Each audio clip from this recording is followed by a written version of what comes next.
Hey, what's up, everybody? Happy Tuesday. We're on the 3rd of March, 2026. We got a couple of things tonight to go over. We're gonna do a not two-part stream, but like a 2 VOD stream.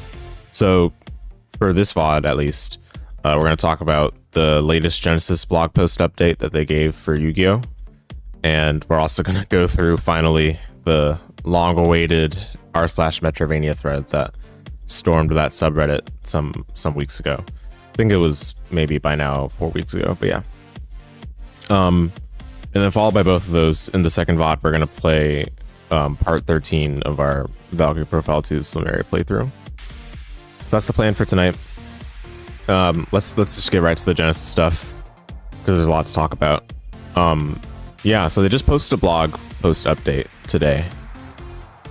I actually thought this would come sooner after the the 300th YCS triple header, because those YCSs took place concurrently, and all of them had Genesys there at each of their respective events. So I thought they would shortly afterwards release an update, but it took them a little bit longer to do so. Given that the set releases we had since the last update have been Burst Protocol, Maze of Muertos, and I believe there was another set. I'm not remembering right now, but we've had a number of opportunities for them to share thoughts on like the format or thoughts on like the future since the last time they did so. So it was interesting that they waited a while for it, but at the same time, you know, given that they waited a longer period of time, that is a chance for them to address more things. So it's like pros and cons there. But let's just read through it, and I'll share some thoughts as we go through it. So what to expect in the March points update. The Proto YCS tournaments at the 300th YCS events have concluded, and the numbers are in. Again, a huge thank you to everyone who chose to play in the Proto YCSs in both Richmond and Dortmund. Were there? I thought there were 3, not 2. But anyway. Coming up next is the Genesys celebration at the official tournament stores over the entire month of March, and we've also had the release of Maze of Muertos. That means it's time to update the points once again. So, just quick notes here on this. The Genesys celebration, it seems to be something they're going to be holding in March, I believe. Like, it is March already, but like in the coming weeks of March. Let me actually check exact dates on that. I should have pulled up a link for this in advance, but it looks like it's right here. So yeah, it's supposed to be like a promotional event, I guess, for the format. My local store is going to be holding one of these, so I'll make sure to be there. But this weekend they're running a NAWCQ qualifying event. They don't have a lot of info yet, even though it's past March 2nd, so that's interesting. List of locations there. Yeah, so we'll see how this ends up. Right now, I know that a lot of people's feelings on the format have soured a bit since the honeymoon phase. And it's even unfortunate that we have to say honeymoon phase, because I feel like the format has very strong potential, especially in the context of modern Yu-Gi-Oh! Like, restricting the player's deck building to basically build around ratios based on the power level of a card, I think is very appropriate and fitting for where Yu-Gi-Oh! Stands today. But it's a shame that they kind of dropped the ball on some of early decisions that they made, such as pointing Droll down to 5, such as not addressing the Radiant Typhoon problems early enough, and among other things, of course. This time around, there are some other issues that they've got to address, and I'm hoping to see addressed, but we'll get to that in a second. But yeah, basically, this Genesys celebration's, I guess, aimed at being like a resurgence or renewed interests opportunity for Genesys, as they seem to want to quote-unquote exit early access, is how they've called it, for this format. So, you know, I do wonder if it'll succeed in that regard. But I feel like all the people that are actually interested in an alternate format like this have already been putting the work into this format already, and I'm not sure how much that interest pool would increase from an event like this. Although it's good to see that they're still supporting it. I think showing and putting into action the fact that they care about this format is important, because it it like equivalently prompts people to be encouraged to like put more effort into this format themselves. It's a dual nature of like the company putting an effort into the support of the format and the players putting an effort to show that they enjoy that support, basically. Unlike a certain company that starts with a B and has Road in it and is in charge of Cardfight Vanguard. Okay, last major points update based on tournament data was back in December, but between the Proto YCS events and the uptick on players posting their decks online using Yu-Gi-Oh! Genesys hashtag, we have a nice chunk of data to work with to update the points. You should see that update on Thursday or Friday, but we can tell you what to expect now while we iron out the final numbers. So Thursday or Friday this week. Right. So yeah, they did say the last major update was in December. We did actually have a points update since then, but it was I guess minor, so to speak. Where was it? Pre-release points for Bros Protocol, and they did these point changes. I haven't talked about these point changes here on stream, I don't think. But I don't really have much to comment on here, especially after playing this format a lot. Like this card is absolutely custom. Like it's so messed up, Fallen of the White Dragon. Definitely deserves to be highly pointed. In fact, I think 30 might not even be enough, to be honest, but right now I feel like they probably feel like Brand is in a good enough spot, so they probably won't change this. I'll talk a bit more about Elf Note because I've been playing Elf Note a lot this format. Not just as an engine, but as like a pile deck. This is a bit of a glimpse of what I've been playing this format a lot. This is definitely going to be changing though after this points update that's upcoming, because they mentioned already that they're going to probably make some Artmage hits. And given that Medius was also on their watch list, this might also affect this deck. But like we'll talk about it more. Yeah, and then Artmage non-finito's insane. This card's ridiculous. Definitely 15 points was good foresight from them. Spenta being 15, this card is like this card flops so hard in both formats, I feel like. Like, I don't really see anyone running this in like a respectable high power deck, because the decks that could run it like don't need it because they're already good by itself, and the decks that do need it, like the points severely handicap them. So I don't know. I think Spenta is gonna be point reduced pretty soon, probably. Sheena should be more points. This card is unbelievably dumb. It's pushing Radiant Typhoon so hard. Zaylin 10 points is fine. Ripper M, I have never seen anyone play this card, but I'm not sure if maybe 10 points is fine. I'm not sure. Forbidden Crown at 10. You know, we'll talk about it more as well, but I actually think more of the board breaking cards should be lower pointed. That being said, Forbidden Crown is a card that you have to be careful about because everyone and their mother will play it if it's too low of points. I would say reasonable point value for this is maybe 5. But yeah, I don't know if anyone would really realistically play this at 10 besides like some niche board breaking application. Like I think people have started to get come to terms with the fact that Droplet is really strong even at 10 points. So we've been seeing more of that compared to Crown. But that being said, I think Crown is still really strong, and maybe 10 points is like overestimate just to make sure they could test the waters and see whether people would be willing to play it. That's probably what their thought process behind that was. Mercurium combo slop card, I mean, sure, 10 points is fine. This card is so funny. I've been playing it in my pile deck, as you can see here, there it is. This card at 3 points is nuts, man. This card is unbelievable, actually. Like, I don't know. Well, it's not even related to the point value of the card. It's just the way the card reads is just ridiculous. Like, I'm not sure what they were thinking, but they probably were not thinking when they made this Albaz lore support. But yeah, this card at 3 points should probably be like 10 points. But yeah. All right. Anyway. But yeah, that was the last points update we got. So just for some context, and for Mesa Muertos, we didn't get any points update, but to be fair, I don't think most of the cards in that set needed to be pointed to begin with. The only thing I can really say is the new Dark Magician card that everyone's been raving over on Twitter and other circles. I don't even know what the card is called. I guess searching Dark Magician should pull it up regardless.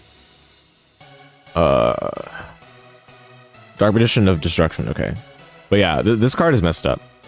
This card is ridiculous. Basically, any level 6 or higher Dark Spellcaster becomes Dragoon, right? In Genesys, that's probably fine, to be honest, because Dragoon is already 100 points.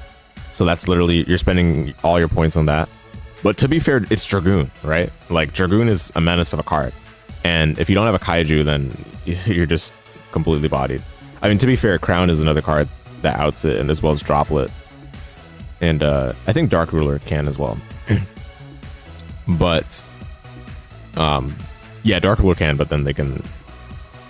No, yeah, Dark Ruler can out it, yeah. But yeah, anyway, yeah, according to them, they think that like using this to go into Dragoon is still pretty scary.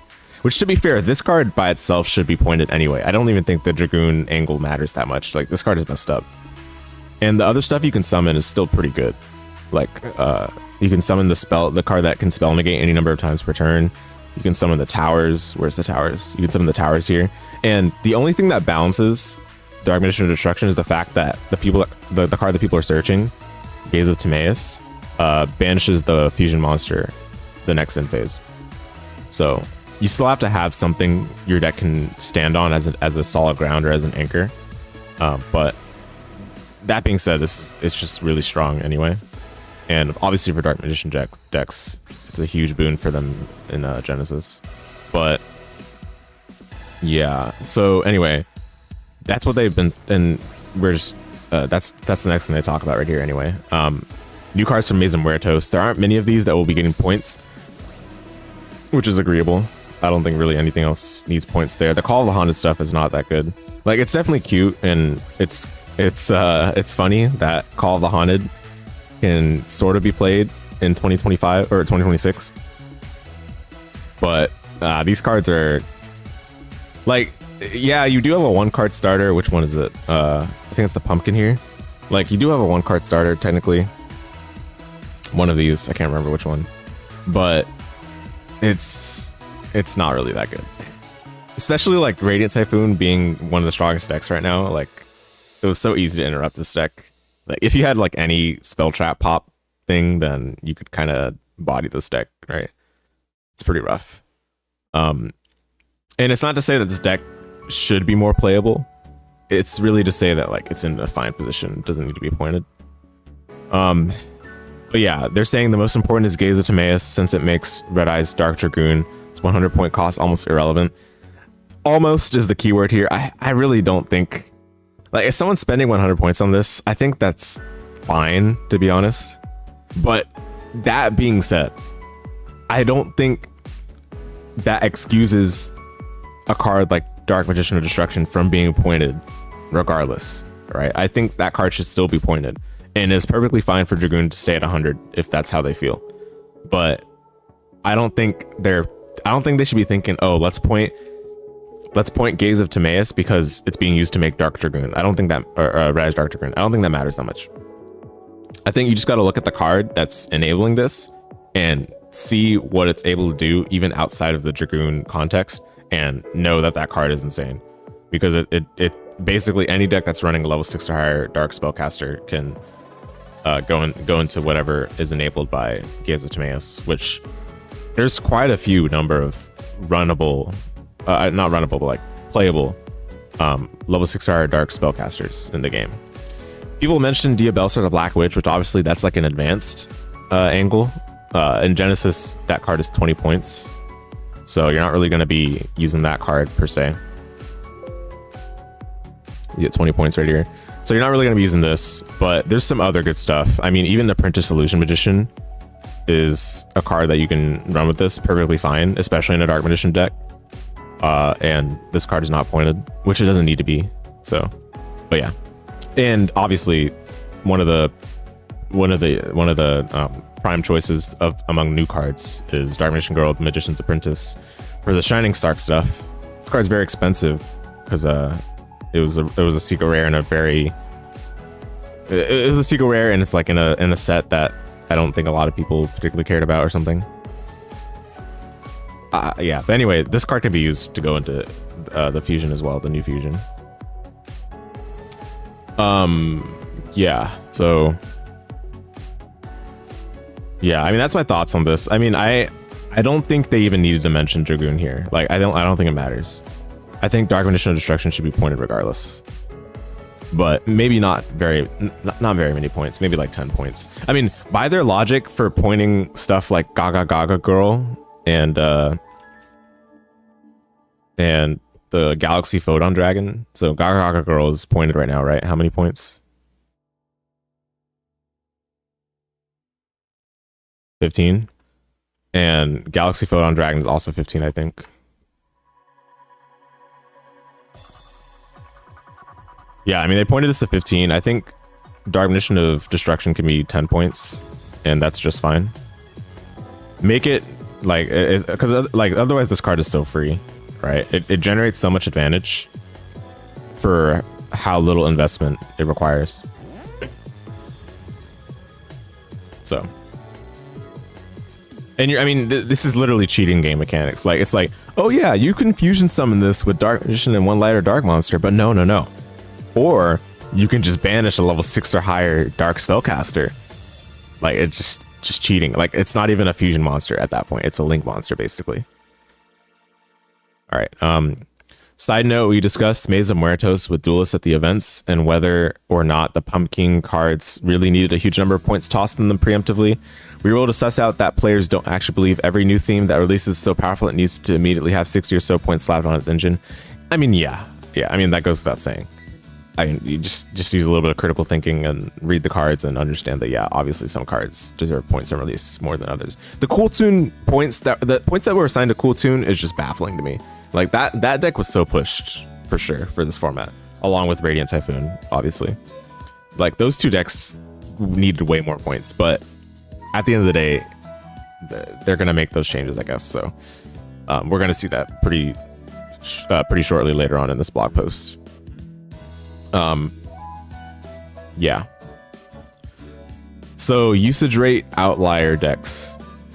All right, so this category covers cards used in decks that were significant performance outliers. As a reminder of a few basic facts, every tournament will have exactly one winner. I mean, okay, what's the subtext here?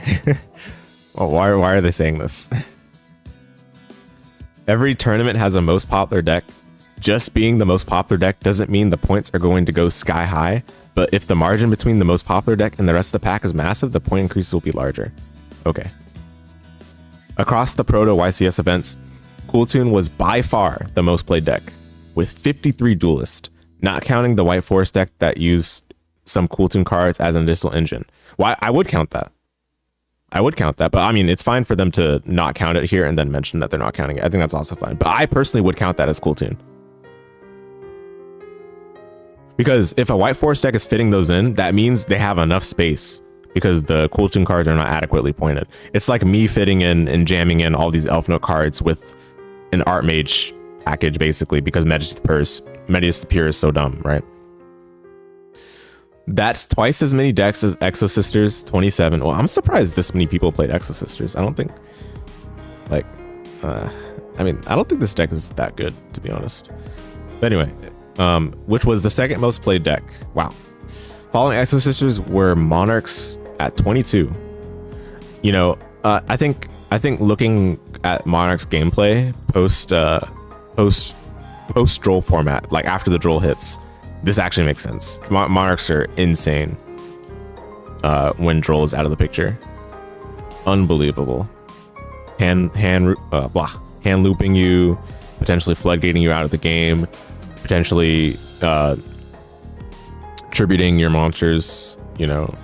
They and just making so many bodies as well. They have so many options to play because they build so much advantage from just their I guess core engine cards that were released some time ago now, and then obviously they got some new support, and the new support really takes them to the next level. So yeah, this is actually not surprising. But I think before this YCS, I didn't have Monarchs on my radar like this, but now seeing the gameplay it has in this format, I can understand why there is many Monarch players. It's definitely a good deck. 19 White Force players is also surprising here, but I'm assuming this is because of Elf Note being a thing now. Draco Tail 18, no surprise there. This deck needs to go. Like, what, dude? This deck, why have they just not nuked it off of Oblivion? Like, this deck just needs to go. Why am I seeing this deck in a Genesis? Same with Vanquish Soul, but Vanquish Soul is mainly because of the Regenesis cards, and the Regenesis cards are probably not adequately pointed. So I wouldn't say point the Vanquish Soul cards. I would say point the Regenesis cards. Radiant Typhoon, yeah. The points assigned last update were not meaningful enough. Those points they assigned last update were like points that should have been given to the deck like on release. I was very surprised that Vision was not pointed. I thought that card would for sure be pointed, but we're gonna see that mentioned like really shortly right here. And then Archmage at 15. So Archmage, there's actually some interesting stuff to talk about beyond what I've mentioned already, but I'll talk about Archmage quickly here.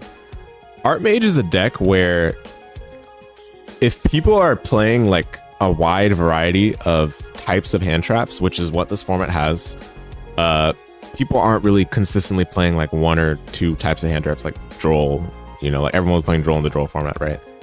It's the Droll format. But in this format, people are playing like DD Crow, people are playing Nib sometimes, people are playing Ogre, you know, and those cards are good against specific decks, but do absolutely nothing against other decks, right? Which I think is what allows Archmage to sneak in to exact formats like this. How do you beat Archmage with hand traps? You nib at the very nth moment, right? Because they just die to nib at the end of main. Or you ogre the field spell, right? But those are really the only two ways to stop that deck. I mean, I guess if you wanted to make like a gamble on whether they have extenders, you could try to Veiler the Medius the Pure normal summon, or a Medius the Pure, not normal summon, or you can DD Crow the Etherealize. So they send it off the Etherealize, right? And then you can let me pull up the cards. They send it off Etherealize, it's in the grave, right? And then they activate its effect from the grave, then you DD Crow, right? That's another way to stop it. I guess you can also Skullmeister or what's it called? Ghost Bell. But those are less common. But the best way to stop the deck, right, is to ogre the field spell or to nib at the end of main. But not everyone is running those cards, and those cards are not even that good into every deck. Like nib does nothing. Hey, what's up, Gelman? Hope you're doing well. We're just doing some Genesis chit chat. Nib does not do anything against a lot of these decks that are listed out here. And these aren't even all the decks that are good in Genesis right now. But Nib really doesn't do anything against these decks, per se, like compared to against Archmage.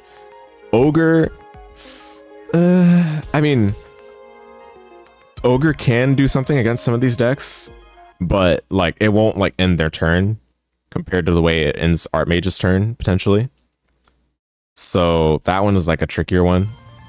But all other options, like aside from like the blowouts like Nib is against Archmage, like Mourner, a lot of people are running Mourner. Mourner's not going to stop Archmage. Archmage is perfectly fine with Mourner, to be honest.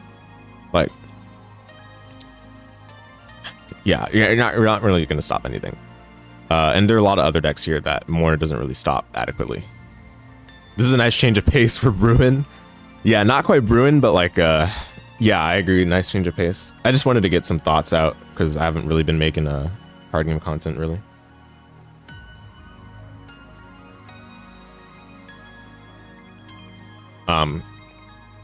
Yeah, but yeah, basically, let's say you don't have any of those options, right? Then Archmage just completely bodies you. The inboard it makes is unreasonable to break through. You can droplet.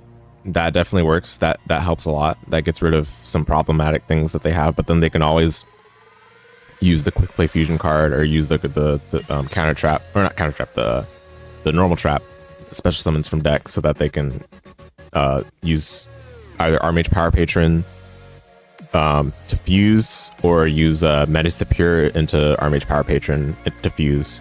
Or if they're running Elf Note package, then they can use Metis the Pure into Elf Note Power Patron into Synchro. But regardless, they have a way to play through Droplet, right? But if you nib them, then they just die. Like, end of main nib just completely obliterates them, right? That's the thing, though. You don't get that same like auto win against other decks here. So that's what allows a deck like Armage to slide in. So, and that being said, do you really want the gameplay against some deck have this sort of awkward to run or awkward to include out in your deck, or you just lose when this deck goes first? Like, I'm not sure if you want that kind of gameplay. So a deck like this should definitely be pointed a bit more to account for the fact that not everyone is going to be running these kinds of outs, or not going to be able to have access to these kinds of outs due to point restrictions or due to the engine restrictions, right? And Archmage going second is a different story. Like, Archmage going second is very mortal, I would say. It's not that scary.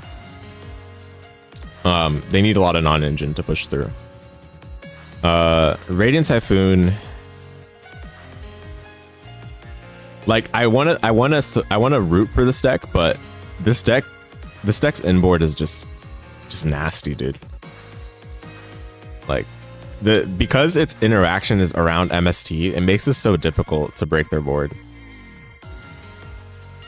So I don't know. Like, it's another one of those decks that's like, yeah, good luck. If you don't have hand traps and it goes first, then good luck. And then, yeah, Vanquish Soul with Regenesis is, I think the Regenesis stuff is really, again, I've mentioned this already, but this is really the issue here. And them having a negate that doesn't really cause you to make that many sacrifices to how you build the deck is probably what needs to be addressed. Because, I mean, these are modern cards. These are modern quality cards, right? So they should have a cost associated with them point-wise. And putting all the points basically on Regenesis, the Spell Searcher, does not matter that much. Where's the negate? Well, Archfiend is good, obviously, but yeah, they literally an Omni negate right here, Regenesis Sage. They have a bounce here, which the bounce is fine. That's perfectly fine with me. They have a, what is it? Quick Effect Banish? Yeah, Quick Effect Spell Trap Banish. Again, this is fine as well, but I do think they should point more stuff here rather than just pointing only the spell, because no one's running the spell and the deck is perfectly playable with Vanquish Soul still. So they should point the Omni Negate and maybe point the Searcher here. And yeah. You might dabble with Regenesis, never use the engine archetype. Yeah, it's pretty solid for Genesis right now, but obviously it's gonna get pointed, so hold off on if you're gonna buy it physically, hold off for sure. But yeah, it's a cool archetype. I've been trying to think of a way to run it with Dogmatica, but it kind of feels like I'm tainting the Dogmaticas, you know, by running an archetype that's not really related other than being like 2500 attack and defense support, you know. So it feels like I'm poisoning the well a little bit. Yeah, okay. I mean, the rest of these are not really much to talk about. Well, Dragotail, I do have some more to talk about here. The thing with Dragotail right now is that its points are such that you can still play all the important stuff and outvalue almost every competent or otherwise competent deck that people would play. Like, obviously, it's hanging with these other top dogs right now, but like, this is such a gatekeeper for the decks that are just like one power level step below, because obviously this is modern card quality. This is a deck that came out last year, is that right? And its card quality is so good. Like, it has so much resilience. It can play such a long game. You remember Regenesis Cashier was nasty when this format came out? Yeah. The Cashier cards are They're so funny. Oh my goodness. They've kind of gotten a trend of printing cards that just special summon themselves from hand, because you know it's hilarious, right? Yeah, Dracotail's card quality is so strong. Like, you resolve a Ketu going second, you just feel so good, you know? Or you, I mean, forget Ketu, like, even just like normal summoning Lucius, like just a basic normal summon. It feels, in Genesis, that feels like as good as normal summoning Aluber. Like, I would say, at least. Pretty much just as good as normal summoning Aluber. Now, I think Dracotail's a deck that, obviously, it's benefited from Droll, like Droll being a non-factor against it. But Droll is not played in this format in general, so that doesn't matter. But this deck is still really strong, and why is that the case, right? Well, I've already mentioned the card quality being really good, but there's got to be something more to it than just the card quality. The reality is that the way they've pointed this deck is not sufficient to the actual things that are problematic about it for the decks that it gatekeeps. Like, if we look at the way the deck's pointed, right? Arthalion 20, all right, you run just one of it, fine. 5 mana 30, max one of this card.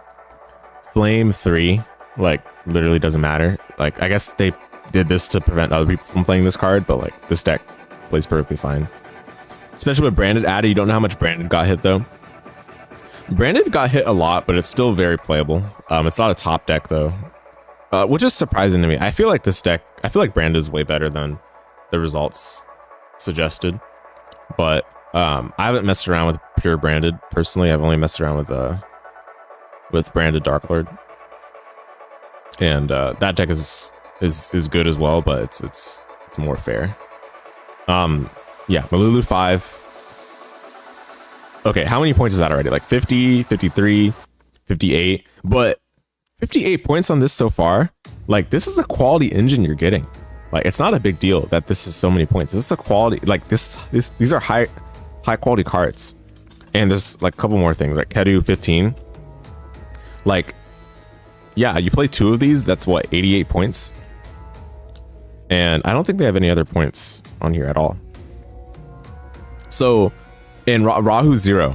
Rahu is 0 points, so you can run 3 Rahu perfectly fine. So you're getting, it's like a small number of cards, like quantity wise, but you're getting such high quality out of those small number of cards that it really doesn't matter that much.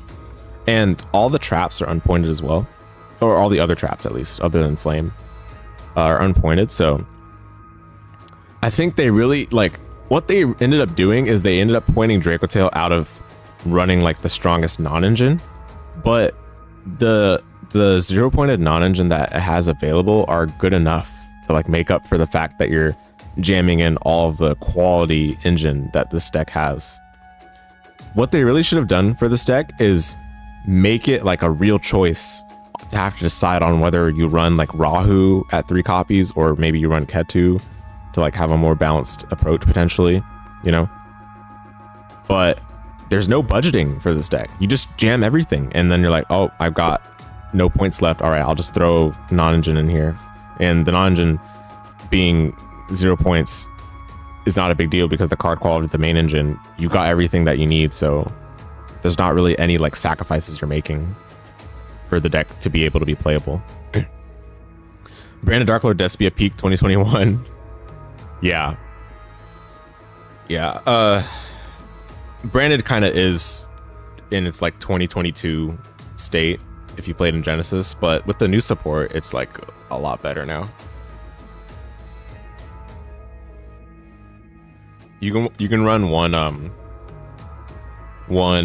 Fallen of White Dragon, which is a custom card, and you can run Ecclesia the Black Dragon as well.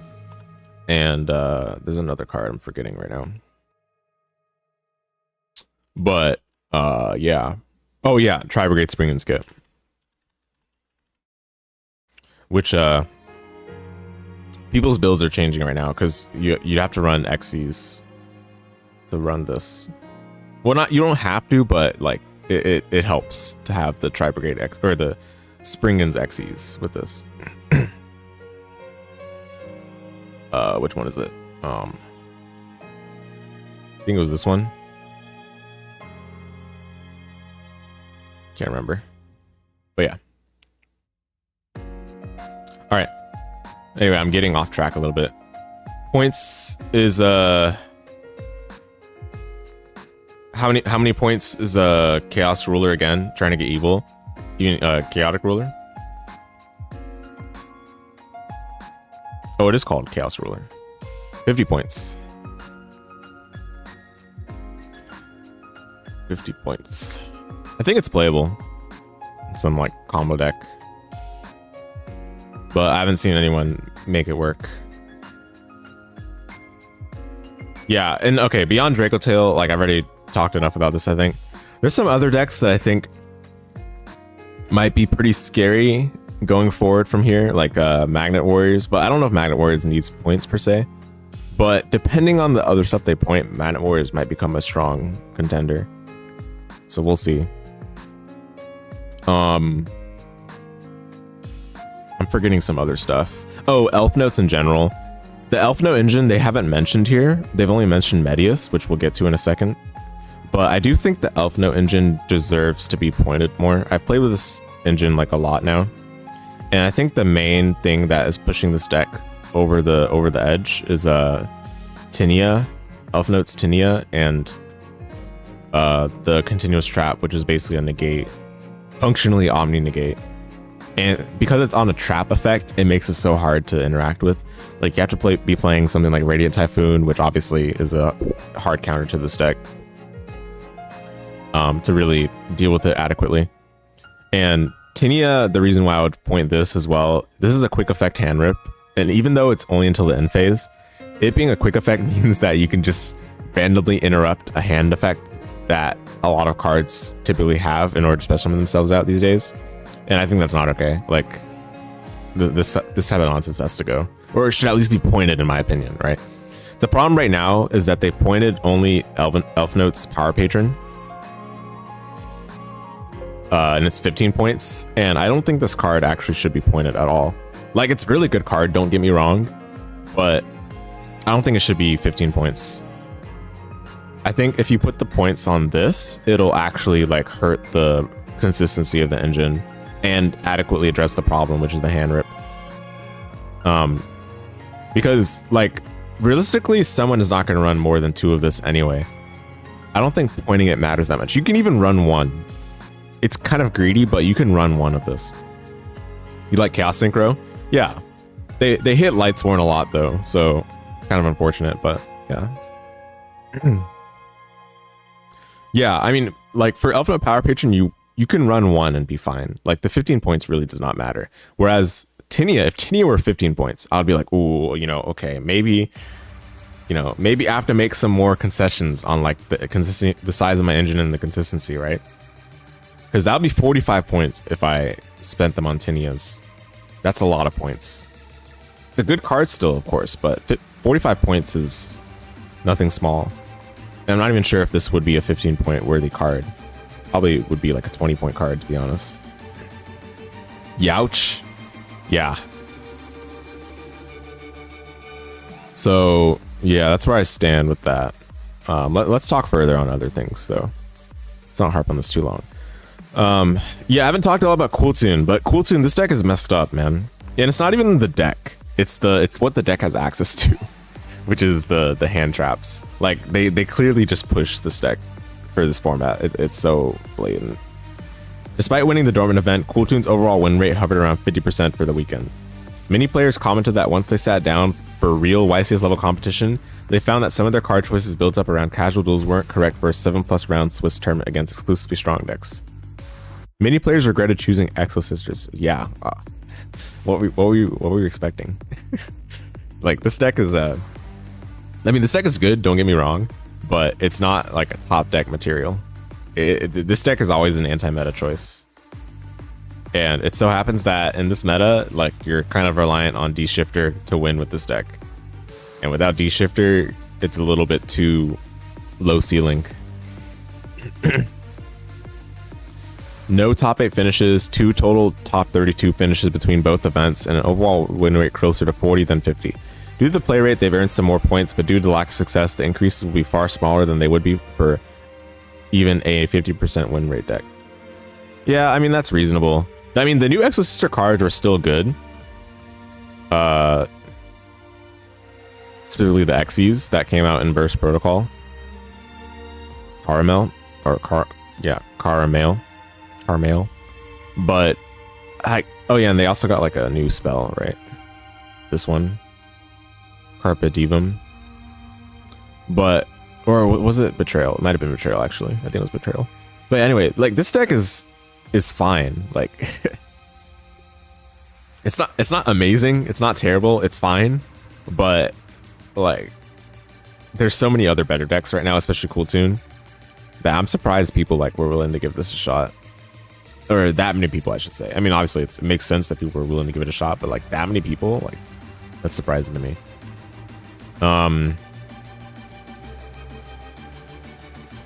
Yeah. I was gonna mention something else.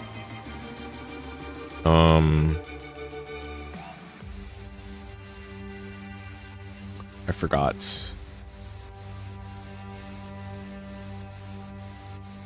Man, I forgot. You gotta say, this level of communication from Konami was unheard of a year and change ago. Yeah, no, definitely. I mean, that's been the best part about Genesis, is the communication. It's great to see, like, this very pointed and specific commentary on their thought process behind the changes. Now, I mean, the changes themselves are still pretty contentious, to say the least, but at least they're communicating, so. Yeah, okay, Cool Tune, I mean, this deck is just blatantly pushed. Like, they pointed some inconsequential cards for like a very roundabout reason. They're like, oh yeah, we're pointing this because it rips from the extra deck or rips from the deck. Like, come on now. Like, you gotta be kidding me, dude. They specifically craft it so that you can like jam a bunch of hand traps like a modern advanced deck. So not a fan of that. I mean, this deck is good, but it's specifically good because it can fit all those hand traps. Like, if it couldn't fit those hand traps, it'd still be okay, but it wouldn't be like anything problematic in my opinion. And they're gonna get new support later, so they should definitely hit these sooner than later. Man, I really forgot what I was gonna say. Oh yeah. Speaking of shifter, so floodgates, I did not, like, when I was reading this in advance, I did not see floodgates mentioned at all, and I want to mention it right now because I know I'm going to forget later since it's not in this blog post. No mention of mistaken arrest, no mention of dimensional fissure.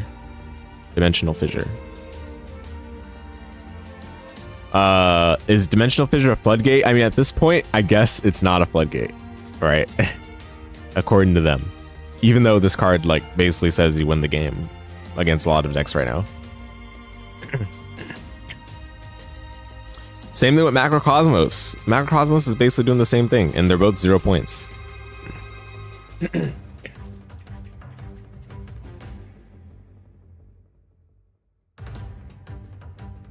Macrocosmos in particular is really egregious because it just like, this card also turns off stuff like a droplet. Like, just for no reason, it just turns off some cards that you'd want to be online. Like, you'd want them to be active.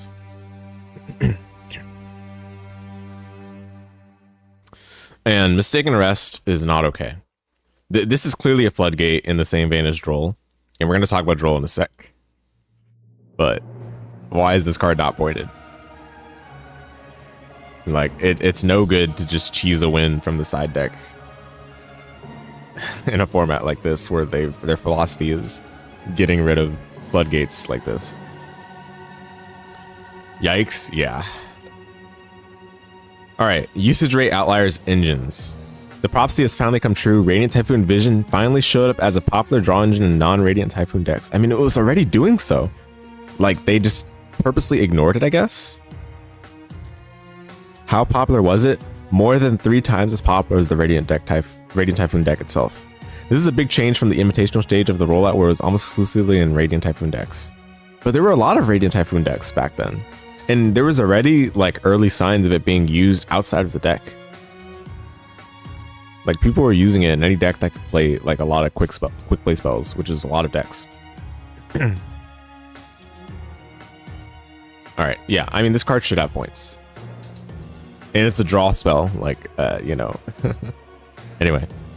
The Regenesis cards are spread outside of just Regenesis and Vanquishal, and at the same time, the actual Regenesis deck players have also been asking for a rebalance of their points like we did for Adventure and Branded. True. True. Good. This is good. I agree with this. Also in this category will be some changes to Punk. Was Punk an outlier? I feel like Punk was relatively contained to the Psychic Punk deck. And that deck has kind of dropped off in this format specifically.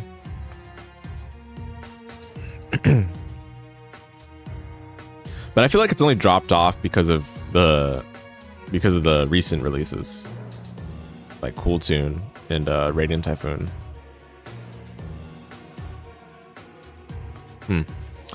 As well as Metis the Pure and Etherealize, which now appear as engines across 3 different decks. You were heavily considering making the deck. Which one? Punk?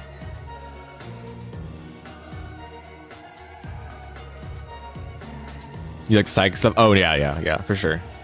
Yeah, the psychic stuff is definitely cool. A lot of potential with that deck. Very high ceiling. Yeah, okay. Regarding Metis the Pure and Etherealize, yeah. I mean, this dude, I was playing this pile deck. Like, this deck felt like a deck that should have points. I mean, we're gonna see probably some bad test stance. Oh, okay, well, this test stance is pretty good. but you know, this, okay, ignore the Charmer stuff for now, because the Charmer stuff is not the stuff that needs to be hit. I have an agenda, and I wanted to make the Charmer stuff more playable, right? So, you know, I had to put in some bad cards to make this deck a little worse, you know? But it turns out this deck was so good that the bad cards weren't bringing it down enough. And the like strength of the Charmer engine ended up actually like mattering quite a bit. Okay, here's a hand I'm willing to demonstrate. So, uninterrupted, Metis the Pure. Oh my goodness, dude. Metis the Pure just leads to so much nonsense, dude. So we turn this to level +3. Let me peep. Oh yeah. The combo sauce right here. So this is just off of Metis the Pure, right? Which this card surges Metis the Pure. So we use this, grab I think Tinia here. We gotta go for, oh man. We gotta do, oh wait.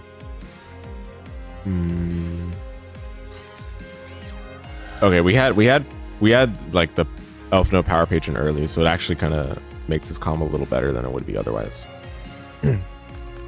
Oh, I messed up.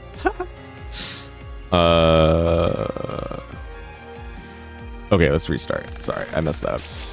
Okay, another hand with Metis the Pure. Normal summon it, right? This is like, we're not even talking about the Archmage stuff here. We're just talking about good old Elf Note. Very fair deck, right? Fair because it wasn't mentioned in the blog post explicitly. So that's confirmation from John Konami that this deck does not need any hits. Totally, right?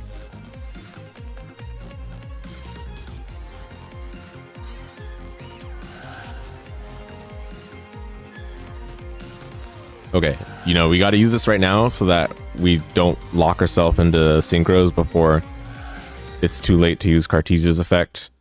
So Cartesia with these two, I guess. Sure. Then some more combo slop goodness. Send Dark Lord Gugule to add Droplet, because why not? And then we do the real thing that we wanted to do. Sending this, sure. Send that, special list. Synchro for Elf Note. Seraphim thing. Special list.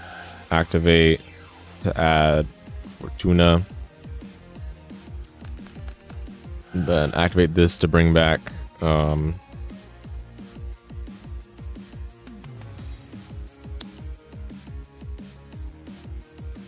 let's see. Well, I guess we'll just bring back this. Sure. We would have special this from hand anyway. Doesn't matter. All right. And then so this is just off of the Medius. you forgot I can search droplet? Yeah, off of the new Dark Lord card. It's pretty funny, right? But yeah, this is just off of Medius. Like, obviously we had some more cards in our hand. Like, maybe we can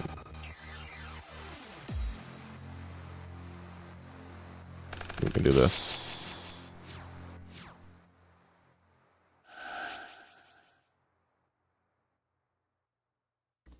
So anyway, I'm just trying to prove that this card definitely should be pointed. It has a new context right now, and I'm not even doing the art mage stuff, which it was meant for. They're like meant for in quotation marks, right? Because this card can be used for other decks too. It could be used for Dooms, and it could be used for Elf Note. So it's doing a lot more than the 0 points that it currently has right now, basically. Is what I'm trying to say. All right, we need to grab I think Fortuna. Is that right? Well, we need to be able to summon back. So we do that. Cartesia. Fortuna grabs the Continuous Trap. Grand Guignol. Oh no, but we need Tinia. Okay, so we have to do Tinia. You see the Alibur comparison? Yeah, dude. It is basically Alibur. And it's a good Alibur. Oh, I forgot I have Medius here. Oh, wait, this is even more broken than I was thinking. Could we just bring back Medius and then use that to fuse? Oh, wait a minute. This deck is insane. More insane than I was thinking. Yeah, I forgot. I even forgot about this. And then go into Grand Guignol. Grand Guignol send Gugule. And obviously you see I'm running Garuda as well, right? Like if you didn't have, if you already had like Droplet, I mean, I'm not sure why you wouldn't want another Droplet even if you have Droplet already. But if you didn't have that, you could do it again, you know? And then we do this, send that. Special Lucina. Lucina, add Fortuna. Fortuna special. Fortuna, place the trap from deck. And this is a good M board. Like it might look like nothing, but look at what we've got. We're gonna add back Cartesia to hand. Grand Guignol is an interaction. It's not an interruption, but it's an interaction that can bring out an interruption. We have Droplet added to hand, and we have two other cards that we haven't even used.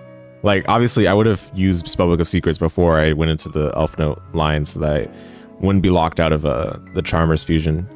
But like this is crazy, man. This is unreal. And this was like, how many cards? This was with one card, actually. This was a one card combo. Yeah, this was a legit one card combo. So, and then like that, again, that's just with going into the Elf Note stuff. If you go into the Art Mage stuff, okay, this situation sucks because you'd have to use the Graveyard effect to bring it out. But it's fine.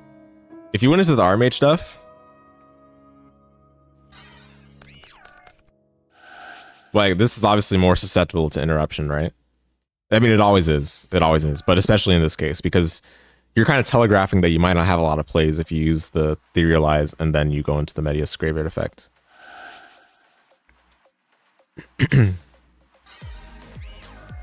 All right, use this. Grab the field spell. Wait, field spell, right? Yeah, field spell. Field spell. Field spell. Grab Gruff Flare.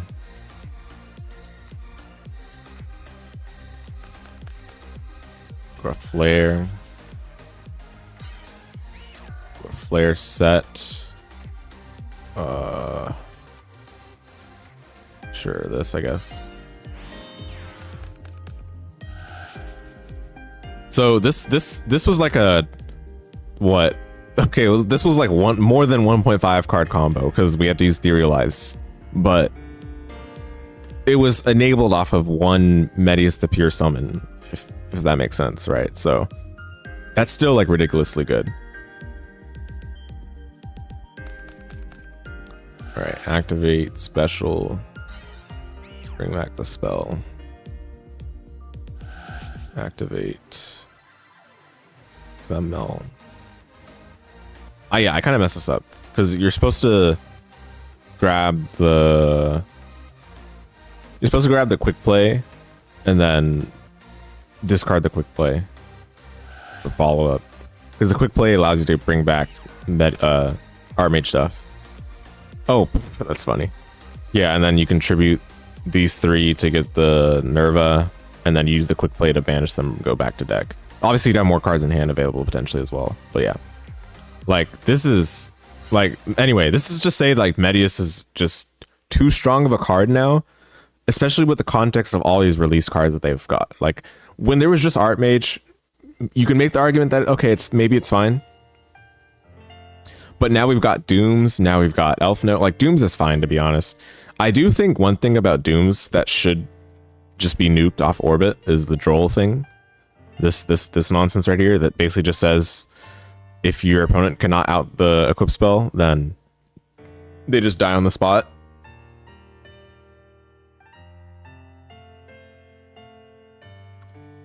I think minigames like this should not be in the game. I mean, Super Quant does the same thing, and that deck literally does nothing else. But at least Dooms would have somewhat of a play if they didn't have the Droll, right?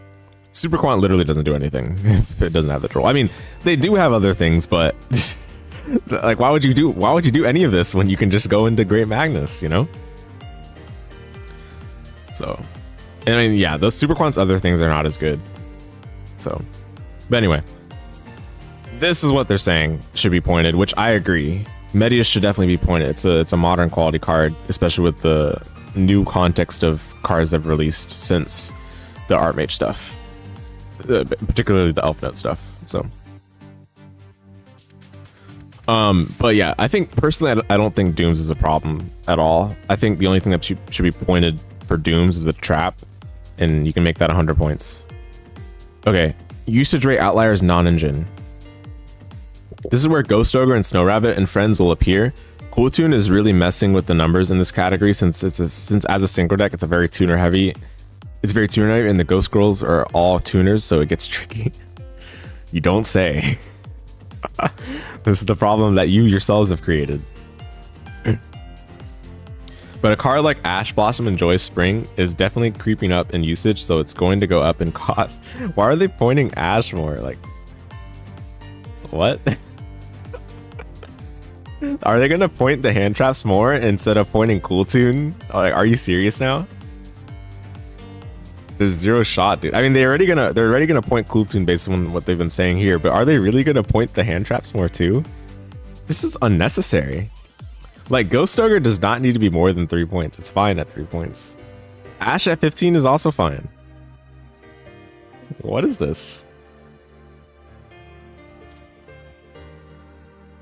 At the same time, Droll and Lockbird is dropped and used, no surprise, so it will decrease a little bit. What are they doing?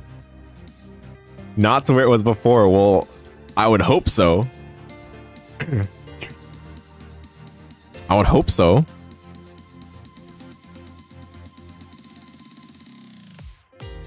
So, okay, the only acceptable change to Droll would be from 25 to 24. Okay, that's like personally the only change I would accept. Now, before the Droll update, the other points update, where Droll got nuked from Oblivion, or nuked into Oblivion, I was actually gonna say, I was saying that Droll should be pointed to 20 for it to be unplayable. That's probably what they're gonna do. I think they're gonna make it 20. If they make it any less than 20, then I think I'm done playing this format. Like, legit. This is... Reading this is just unbelievable, dude. They've actually, like... Konami has somehow been able to, like... pinpoint and nail like a problematic card in their game and carried that over to advanced for that matter. And now we're like, you know, no one's playing Droll. Maybe we need to bring it back into playability. Like what? No.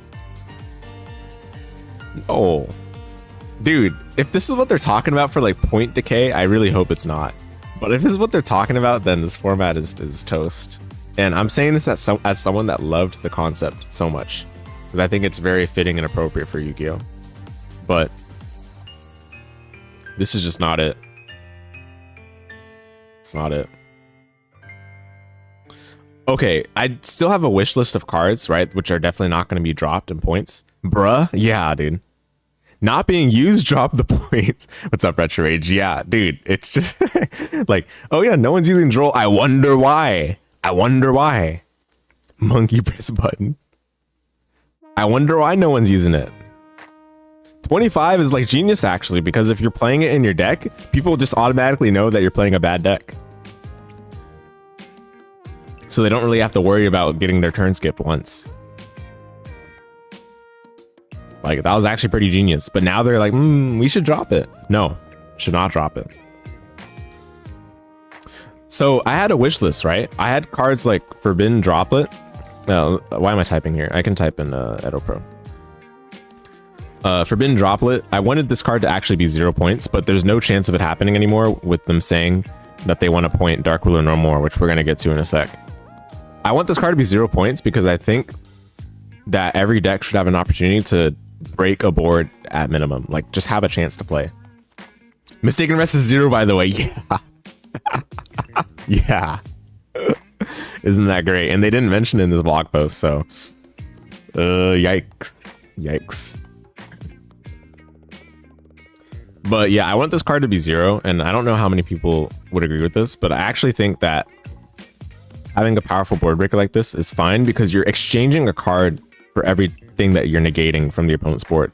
The main thing I can see why people would probably not want this to be 0 though is because you can also use it going first as an inboard piece, and it's especially more possible to do. I mean, I'm literally doing that with this deck. Like, you guys saw some of the test hands I was doing before. This hand, I mean, okay, yeah, unplayable, very playable. Anyway, I was doing that. Like, I'm making Droplet as part of my inboard with this deck, right? So I'm doing nasty things, but if Droplet were at 0 points, other people would also be able to use that as a board breaker against the inboard I make, which would basically otherwise be unbreakable. Now, obviously, if they Droplet and they don't send a trap, I just negate it with the Elf Note card. Which card is the problem here? I wonder. No, it has to be Droplet. Droplet's definitely the problem. Yeah, Droplet should be pointed instead of this Elf Note continuous trap card. Anyway, yeah, this is some nonsense. This is some nonsense. And it just makes absolutely no sense that they're trying to increase the points on Ogre and Ash rather than Cool Tune. Like, these cards were perfectly fine in their position before Cool Tune came out. And then all of a sudden when Cool Tune came out, these cards are obviously being played in the tuner deck because they're tuners. And they double as, you know, interruptions, right? Interactions. Anyway, moving on. The standard side deck. Yeah. You know, I'm actually glad to see this section because, yeah, a lot of side decks in Genesis. You're starting to see some common themes here, right? You gotta have you gotta have your spell trap removal. You gotta have your kaijus. You gotta have your ultimate slayers and your ultimate slayer package, right? Like, these are in every deck. Like, I understand why they're pointing this out explicitly now, because I definitely agree that these are in every deck. However, here's the one thing that I think should be mentioned. I don't think that these are in every deck is actually a problem, because these cards are very like reasonable things to play, to have a chance to play going second. Like, there's no problem with using Slayer against an inboard. There's no problem with using Santa Claus or Kaijus against an inboard. There's no problem with using Cosmic Cyclone against an inboard. Like, these are perfectly fine means of getting a chance to play going second. But I understand why they're bringing it up. However, I am very much at odds with what we're about to read here. So let's give it a read.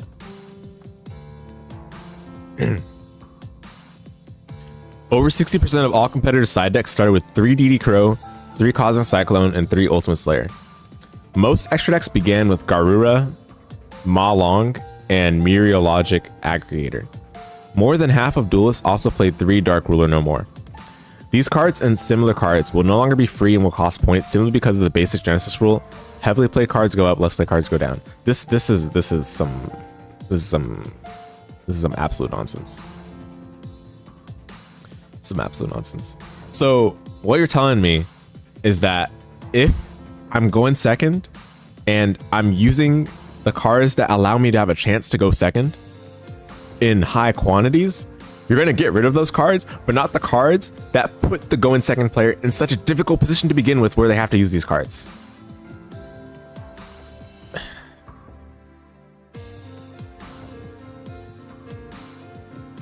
Lost original purpose of point system with that statement? Yes. Yes. Dude, it's just so aggravating, man, reading this. I read this and I'm like, yes, they're noticing, right? This is great. This means that they understand the problem. No, instead they're like, oh, we're going to get rid of these cards. We're going to make them pointed because we don't like that everyone's playing them.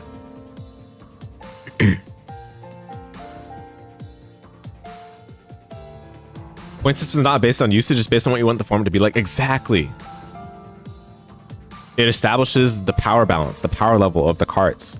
Like, obviously, not every point represents the exact power level of a card, but the overall arithmetic around the deck construction and the metagaming that people use with different point values is based around, or forms the basis for power level that people play for the format in games and also in deck building. Like, it goes for both ways. Like, before the games are even played, when you're doing deck building, the points make sure that you like, in order to play this powerful card, you have to make sacrifices on other powerful cards that you're maybe not playing, right?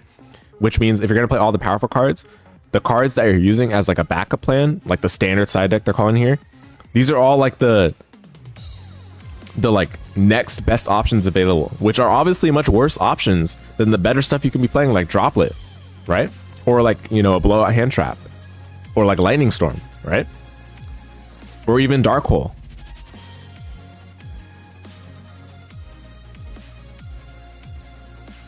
And for this to even work, you look at how many extra deck slots you have to use. Yes, everyone's running these, but these are extra deck slots you have to use. Now, for sure, the argument against that is saying, yeah, I mean, everyone's spending these extra deck slots on these cards means that the extra deck has so much space nowadays, right? Which for Genesys is definitely true, because Genesys doesn't have link monsters, so you have your core extra deck engine, and then you have a lot more space after that, right? But when I'm personally deck building, I feel like I'm still struggling to slot these cards in, and you can see that clearly here. I have like a mini Albaz package for fusion deployment that I couldn't fit in my main deck because I'm jamming so many things. But the reason they're in the side deck is not because I couldn't fit them in the main deck, is because I have so much good cards in the extra deck that I really needed to make sure to have space for, right? So Aggregator's not even in the extra deck for this case.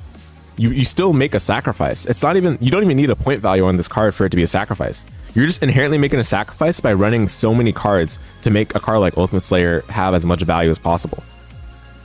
Now, obviously, if everyone's running those cards, sure, you can make the argument that maybe these cards are too worth their value, but these cards are not being run because they're too worth their value. It's because they're the best options at no point cost, because all the good options are being pointed away from being playable.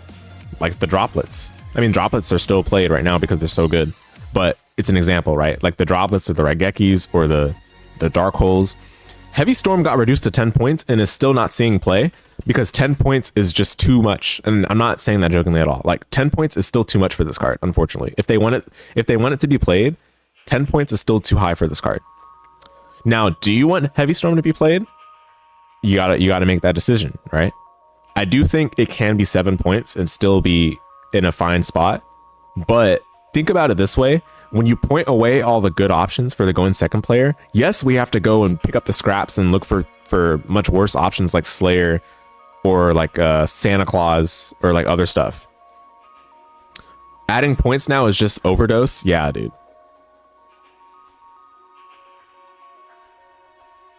Like, Raigeki is a really bad card in Genesys. And it's not because of the effect, it's because it's 7 points. I have literally not seen this card be played at all because it's 7 points. It's pointed out of playability. Whereas Dark Hole, which does functionally the same thing, is 3 points, which makes it a very good card, even though the text is not that much different from Raigeki. Arguably, Dark Hole is worse because it destroys your own monsters, but that destroying your own monsters is not even that significant of a difference. In fact, it can be beneficial because some monsters, in fact, a lot of monsters nowadays have graveyard floating effects.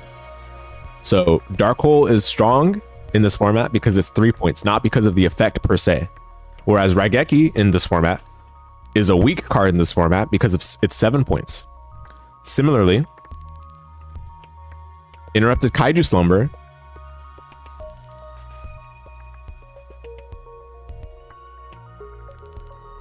is a weak card in this format because it's 33 points. Not because of the effect being bad. The effect is actually really good. But this card is bad in Genesis because it's 33 points for some reason. Lightning Storm is a really strong card, one of the best board breakers in the game. And you know why it's bad in this format? It's because it's 40 points. Or 20 points now, actually, they reduced it. But this card is still unplayable at 20 points. Last example, sorry. What was it? Well, Giant Tornade's fine. Okay, anyway, you guys get the point, right? So people are playing the next best option, right? So with Dark Ruler going away, what are some other board breaking options? There's one I know for sure exists. I can't remember the name of the card, but it's like you banish cards from your extra deck face down and like bounce some number of cards your opponent controls or something like that. That card's probably going to see play now because it's the next best option. And then they're going to say, oh, this card is being played too much, so we got to point it. No. So yeah, I have strong feelings about this, obviously. It makes me very annoyed. This is the type of thing that would be a deal breaker for the future health of this format. Like, a card like DD Crow is so inoffensive to this format, in my opinion. Gorgon Slicer, thank you. Yeah, thank you. Is that what it's called? Slicer? Gordian Slicer. Gordian Slicer. So it can't be negated, and at start of your main phase 1 or 2, target any number of face-up cards in the field. For each target card, banish 1 card from your hand, or 6 cards from your extra deck face down, then return those target cards to the hand. Now, this card is not good, right? This card is a very, like nth best board breaker. But it becomes the best board breaker when you point away all the other cards out of playability. You know? Or, you know, people will start playing Vesper Gearsu, which is not a great card either, but it starts to become something that people consider when all the other options are gone. You've seen enough make it 20 points. Yeah, I mean, they're going to do that if everyone starts playing it according to their logic. And oh yeah, I should mention this too. With the logic that they have, they should also just point all the kaijus, because kaijus are played in literally every side deck, right? Like, everyone's playing kaijus. Okay, not literally all the decks, but most respectable decks have to play kaijus, because there are some situations or inboards where if you don't have a kaiju, you're just in so much trouble going second. So are they just going to point the kaijus with that logic? When the kaijus are perfectly fine cards. In fact, the kaijus are great cards for this format. I love the kaijus.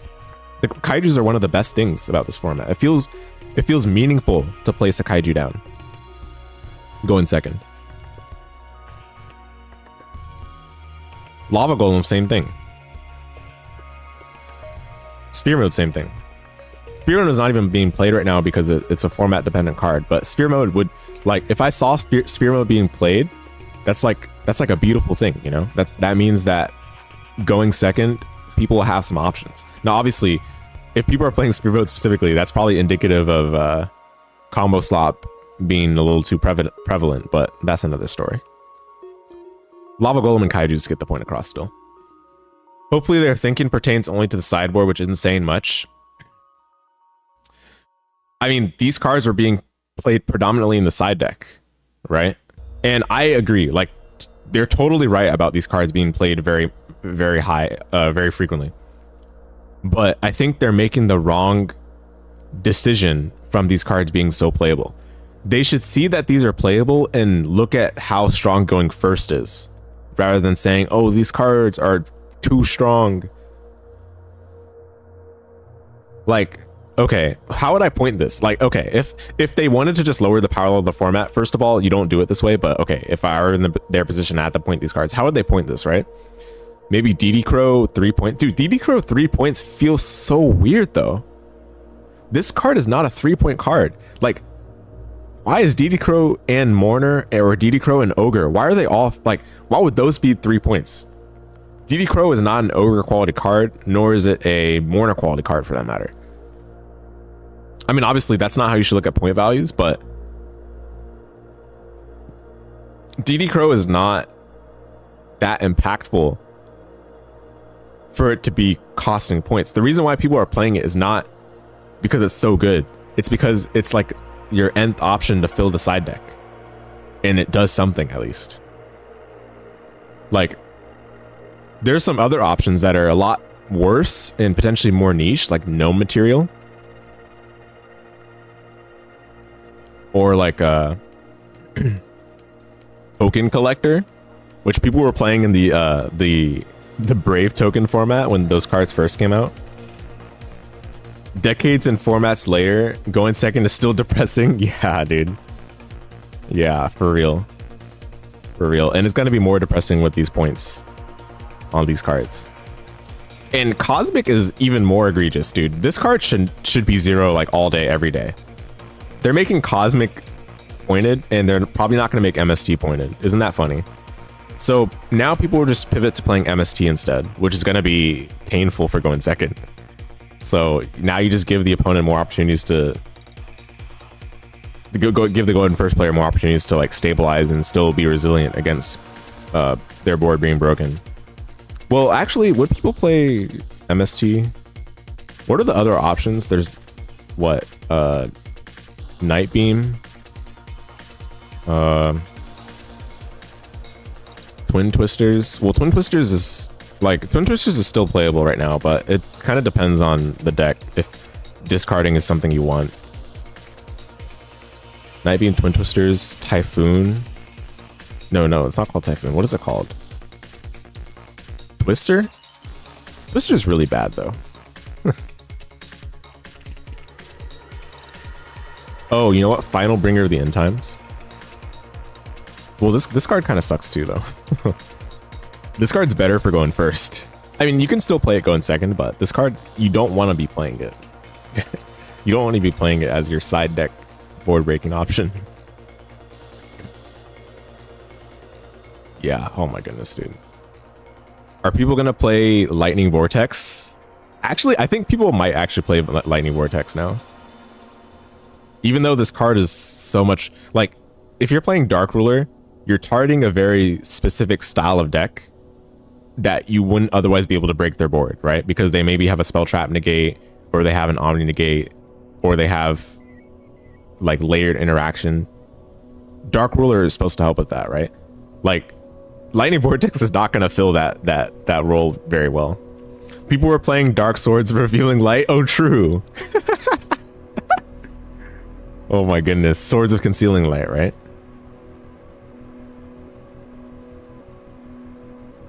This card? Change all monsters your opponent controls to face down defense.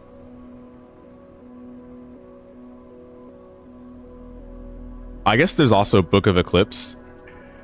Book of Eclipse is also not good though. Like, this card can kill you if you don't win the game off of its resolution. 0 points, board breaker not once per turn. Right, yeah. Actually, Swords of Concealing Light, I could see people playing that. But the problem with this is that it's a continuous spell, so they can just pop it and it doesn't resolve.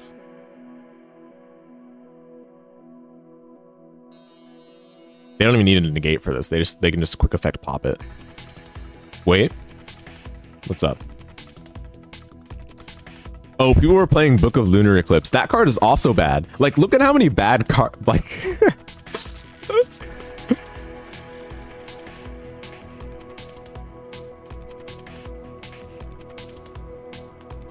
Okay, I mean, this card is not as bad as some of the other ones we were looking at, but this card is not good. You don't want to be you don't want to have to be playing this. Bad cards are based. Okay, true, but are these cards gonna let you play through an Art Mage inboard?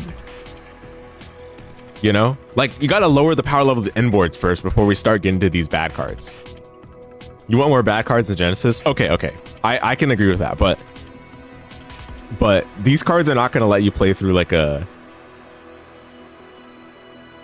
Elf Note inboard, or like you know, like, they're not going to let you play through modern inboards.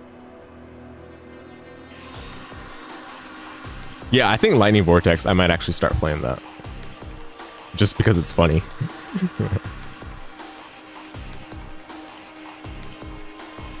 Or should we play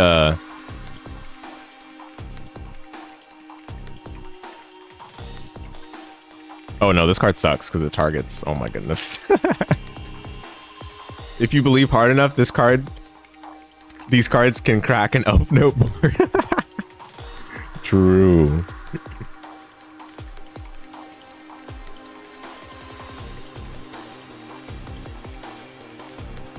Yeah, it's, oh my goodness, dude. Finding these board breaks is gonna be so rough. I definitely will be playing Santa Claus though with my kaijus. Like, at this point, I think just having kaijus is not enough. You need probably like kaijus plus Lava Golem, or kaijus plus Santa Claus, legit. Which is fine. I mean, I love Santa Claus, but it's literally just a kaiju, which is not, it's not anything like super profound. It's just that, like, we're in a position where like, we have to play much worse cards for trying to go second, but the inboards that people make going first are not, they're not being inhibited enough, you know? We gotta nuke these from being playable. Hey, what's up, Flipperson? Welcome to the stream. Clearly this means instead of stables, they want you to look at other engines, see if you can find an amalgamation deck that technically goes around the restrictions because it just has too much gas. Yeah. Which is what this deck is right now. I mean, this deck, like, I fully understood that it would get pointed because there was just no shot that it wouldn't be. But, you know, it was fun while it lasted. I'm more than willing to give up on I'm more than willing to give up on the Armage stuff if it means I can still play my Charmers, you know? But the problem is, Charmers are too fair by themselves. I say fair, they're bad. Even with the new support that's coming out later. Dude, I don't know. I'm just so tilted. Like, this format had such high potential and was such a great idea. And then they're just making like so many completely just baffling decisions. Fair is bad in Yu-Gi-Oh! Yeah. Dude, oh, speaking of fair.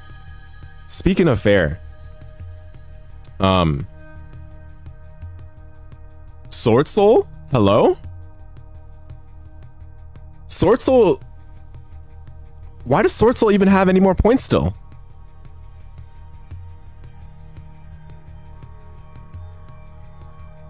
Okay, fine. Maybe Emergence. Well, no. I don't even think Emergence have points. You know why? Because they're like, oh, Searchers should have points. And then stuff like 7th Tachyon is not pointed. Stuff like Cool Tune Synchro is not pointed. And that's a twice per turn, by the way. Stuff like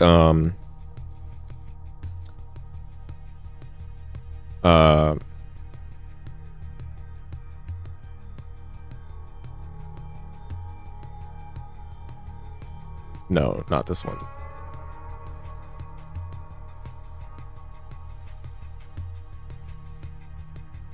I can't remember which Monarch card it is. But, and dude, there's so many like Searchers that are not pointed and are like way better than anything that Sword Soul can make in this format. None of the floodgates are being used. We need to lower the point.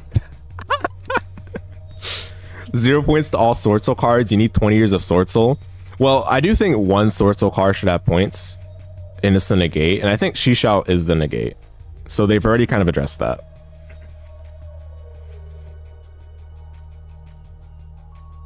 Yeah, this isn't a negate. I think this should have points, but there's so many other, like, and maybe 33 is too high for this, because there's so many other, like, negates that don't have points.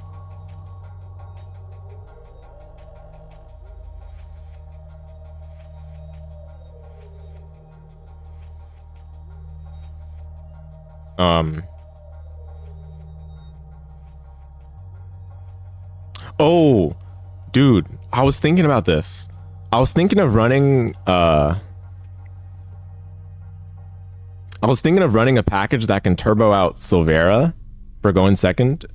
But the problem with this card is that it activates.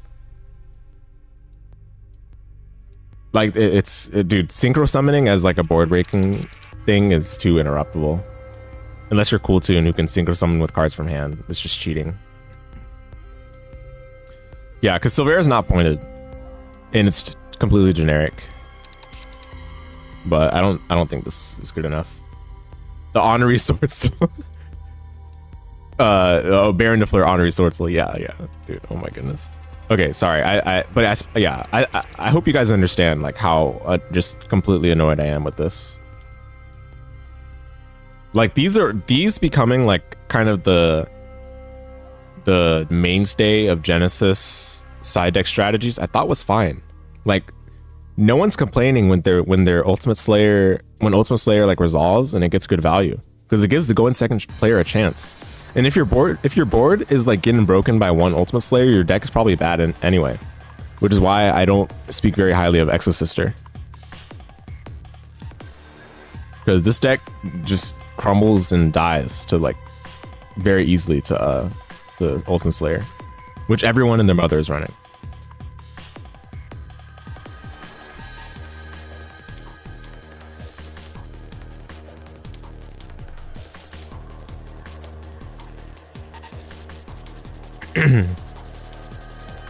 And stuff like Cosmic and DD Crow just also don't make any sense being pointed. Malong, Garura, Aggregator, why would you point these? Why would you point these? You already have to sacrifice extra deck space for these.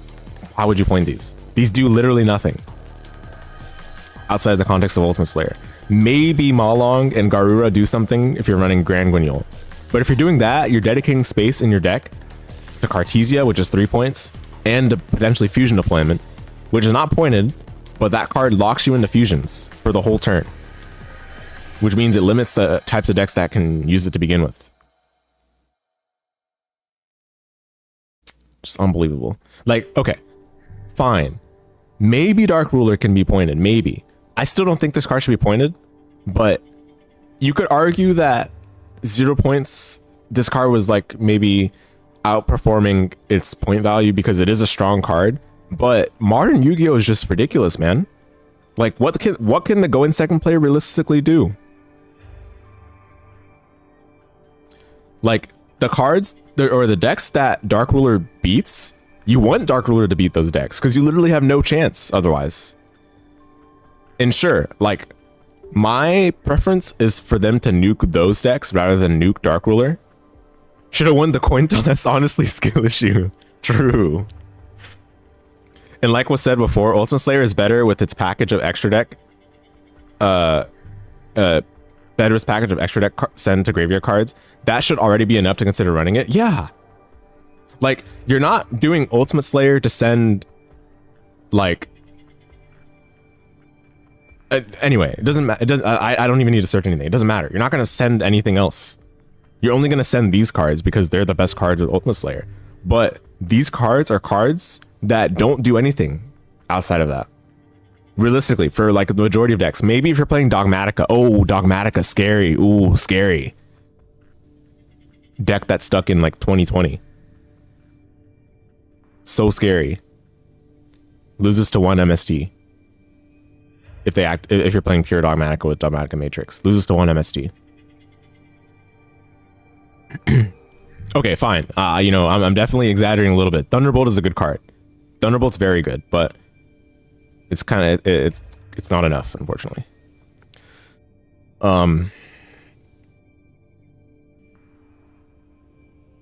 Yeah, I'm just so sad. I'm just so sad.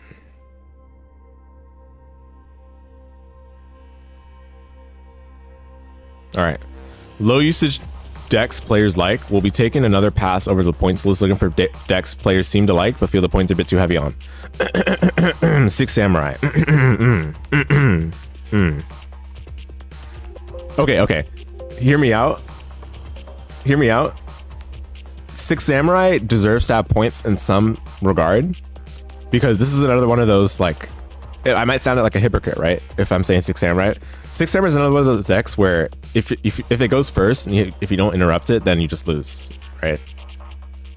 But there's plenty of tools to do with Six Samurai's inboard right now, and it's not even making that inboard consistently because there's no one card combos. Like that deck is that deck is really not good. I do think Six Samurai can get its points lowered further. For that matter, while we're here, oh, Ninja already had their points lowered. Oh well, easy. Sword Soul, same thing. Like, there's a lot of decks that can have their points lowered because no one's gonna play them ever. They mentioned Dragon Ruler. I actually don't like. I don't know if Dragon Ruler's wise to lower the points on, but we'll talk about that in a sec. Dogmatica Stray, shout out to Albazo. Yeah, 4,000 beat stick, baby. Lower the points on lower point decks, then DD Kuro, yeah, you'll stick to the gas idea. Exactly, yeah, dude. Yeah. Yeah. Yeah, like Six Samurai should have less points, because you can't even search Gateway the Six in this format, and that's already 100 points if they're scared about it at all. So no problems there. And all the other Six Samurai cards are barely, like, they're barely good enough for Genesys even in the first place. I think the biggest issue of a card in Six Samurai is Legendary Lord. And this card is always something that they have to walk carefully around. So I can understand it from that sense, because this is just the freest, like, nib protection in the world, and just protection against hand traps in general. But that being said, Six Sam still struggles against the board breakers that everyone and their mother's playing, which apparently are going to be pointed now. So Six Sam, I guess, gets better. Win, or, you know, I got to do the what's that guy's name from Prime 4? Like, win.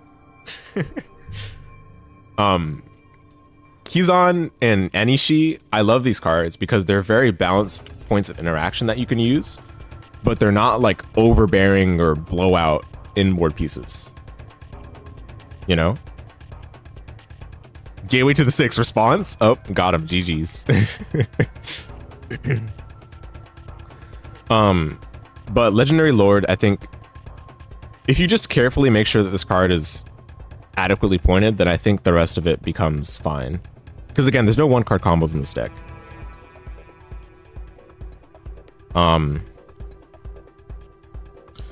Noble Knight is a deck I want to revisit in the upcoming format, because I do think I haven't explored it fully. Not specifically Noble Knight, but Infernoble.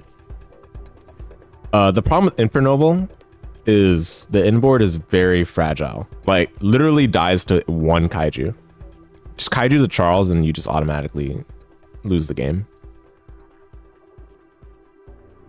And in order to fix that, you got to play the Flame Swordsman engine, which unfortunately also is very fragile.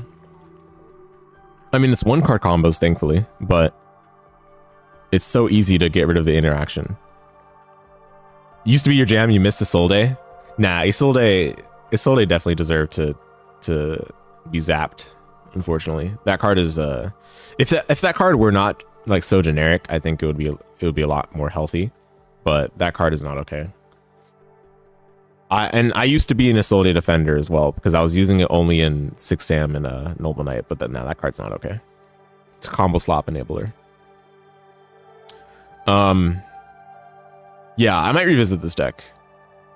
But I mean, this deck is really not that good. It's like just okay for Genesys standards, but then guess what people are using it for? People are just using it for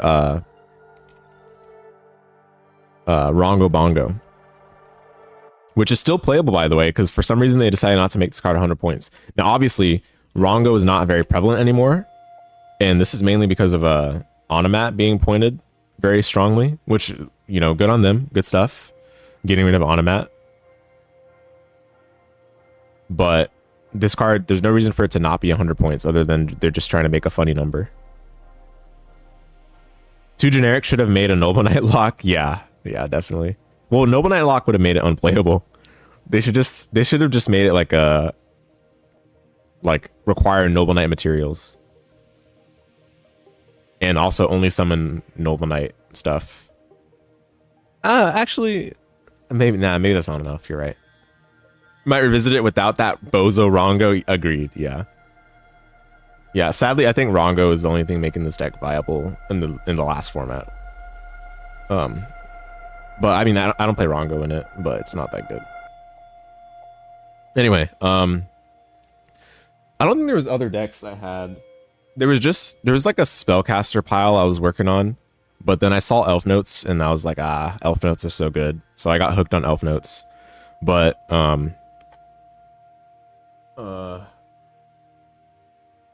yeah. Okay. Yeah, okay. I was going to mention Dragon Rulers. So I think this is a pretty spooky thing to do. I understand the I understand the thought process behind choosing Dragon Rulers to you know, lower the points on, but this is a towers deck, and the inboard for it is like outside the towers. The inboard for it is still pretty good, and this deck can play Dragon's Mind. Okay, honestly, Dragon's Mind should just be pointed higher. I hate this card. This card should just not exist. But it does already have points. But the thing is, if you lower the points of Dragon Rulers, then Dragon Rulers get to play this card more readily. So I think that's pretty scary. But beyond that, like, I don't even think that's the biggest issue. Like, there's just other stuff Dragon Rulers can do. They build so much advantage. They have so much resilience. And they have a towers.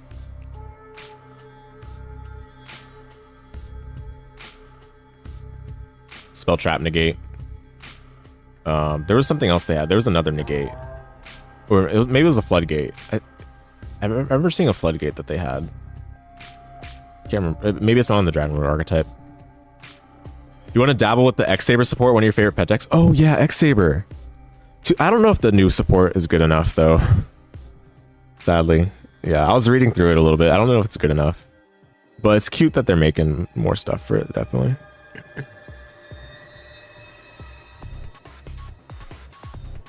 Dragon's Mind equals Starry Night. Let's go. Yeah, so I'm a little scared about that. Especially considering that they already like not too long ago they like just made Purely vanish, which, hey, I'm happy about that. Like, I'm not complaining. I don't like Purely. I think that that deck is the deck that gives a bad name to the fairies. You know, I love fairies. It's my favorite Yu-Gi-Oh typing, and Purely just gave a bad name to fairies, you know? So I'm glad the deck's gone, but then we're getting rid of that Towers deck and we're making the new Towers deck come back. Like, come on now. Oh, while we're talking about Towers, Super Quant. I think I already mentioned Super Quant earlier, but can we please just increase the points on Great Magnus further, please? Like, if we're gonna, I mean, I know that you just have the Kaijus anyway. Just have the Kaiju, yeah, easy. And this deck is already really interruptible, but if you're getting rid of all our interrupting tools, then you know, this is just not acceptable. This card should be like 90 points. Maybe even 100. I feel like this deck would still be playable at 100 points, but it would be so much worse for sure. Does Super Quant have any other points that are meaningful? No. This is the only thing. Yeah, this should be 100 points then. You're gonna mix it with the Psychic Synchro stuff since one of the new X-Sabers is Psychic. Oh, I never even noticed that. Reading problem? Reading problem? Oh yeah, it is. And it's level 3. That's a very... Oh my goodness. Quite conspicuous for sure. Okay, quick sync using only earth monsters you control, including this card. Soft once per turn. If this card is in your hand, you can banish one of the earth monsters from your hand, face the field or graveyard, special summon this card. It's normal summon or special summon, you can add a saber spell trap from your deck graveyard to your hand. I mean, it's pretty good. Yeah, I did not notice that it was Psychic. That definitely makes it way better than it would otherwise be. But E-Telly is still pretty high in points, right? Isn't it 30-something points? 35. You got big plans. Hopefully it isn't that unplayable. I don't know. 35 for E-Telly sounds pretty rough. Yeah, yeah. I mean, it's a good card. E-Telly's insane nowadays. Like they've printed some good Psychic cards. So, all right. Yeah. So I guess they're gonna unpoint some other low usage decks, but Dragon Lures, I'm not a fan. I feel like actually they could have just left Dragon Lures alone, and people would probably naturally play it a bit more if they addressed the other problems in the format. But we'll see. Low usage engine, non-engine.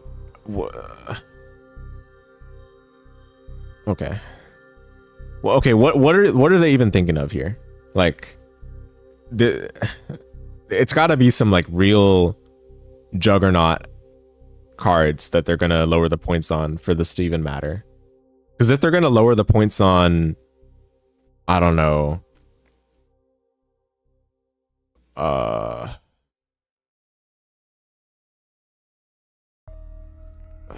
Oh yeah, dangers. No one's playing the dangers. I mean, why are the dangers even? Okay, you know what? Some of the dangers definitely deserve to have points, but like this doesn't matter. Why did YouTube hold that for review? Tier limits to 45. Yeah. Yeah. That's a good example. Let me see.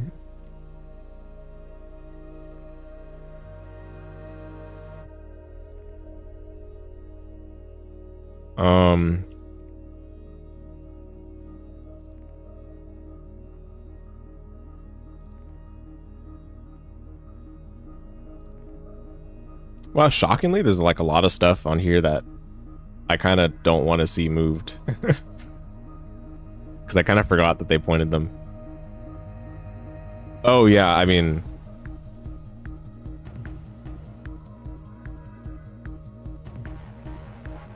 Okay, yeah, actually, I'd have to like look further into it, because some of this is definitely cringe, and I wouldn't want to see it come back. Like, yeah, but it's got to be like actual stuff that people would want. Tier format.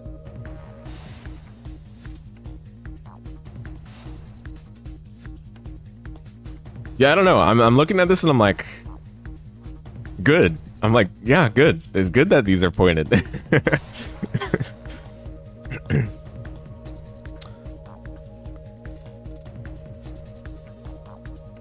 Oh, Super Poly still 13.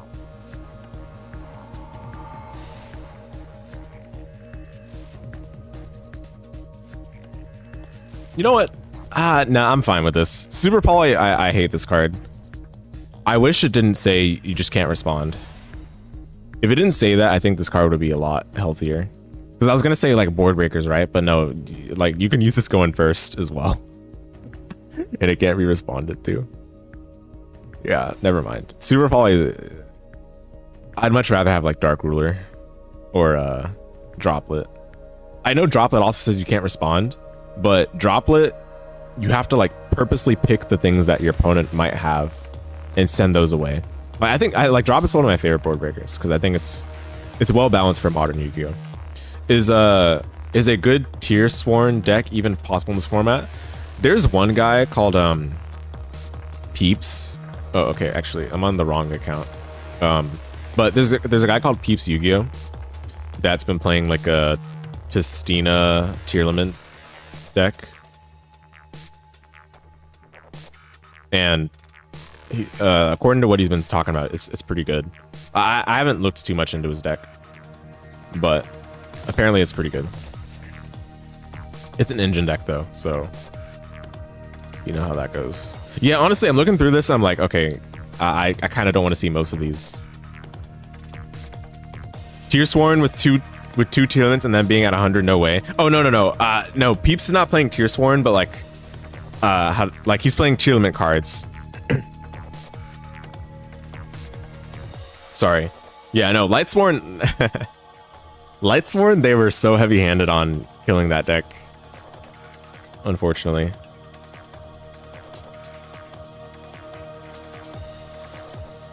Right, Testina, yeah. Okay, well, never mind. You know, well, I guess we'll see what they lower the points on. I kind of like where a lot of these cards are right now because I'm good. I don't want to see them. I don't want to see them get played. You know. Oh, okay.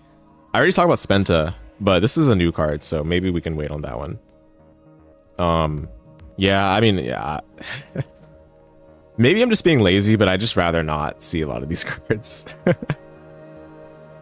Oh, Fire King. You know, okay, Fire King could probably come down. Probably. Fire King is definitely a solid deck, but it's not. I think it's fine for Genesys.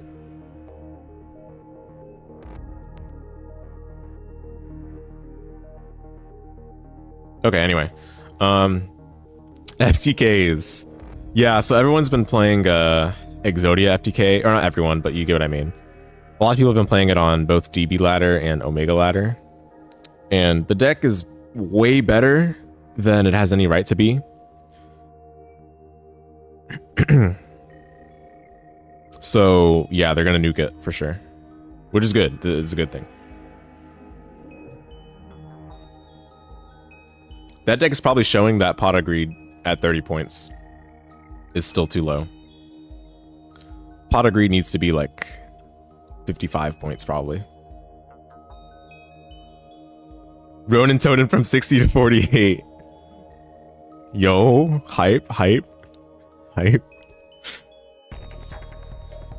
Oh wow, Substitute 60 as well. Dang.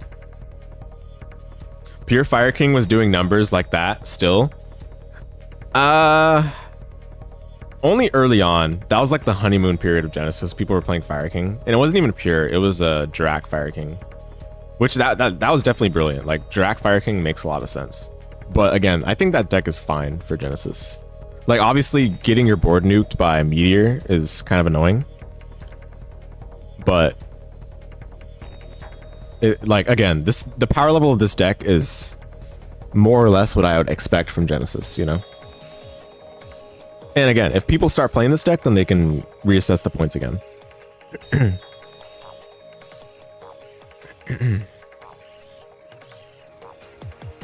All right. Make one of the arms 40 points.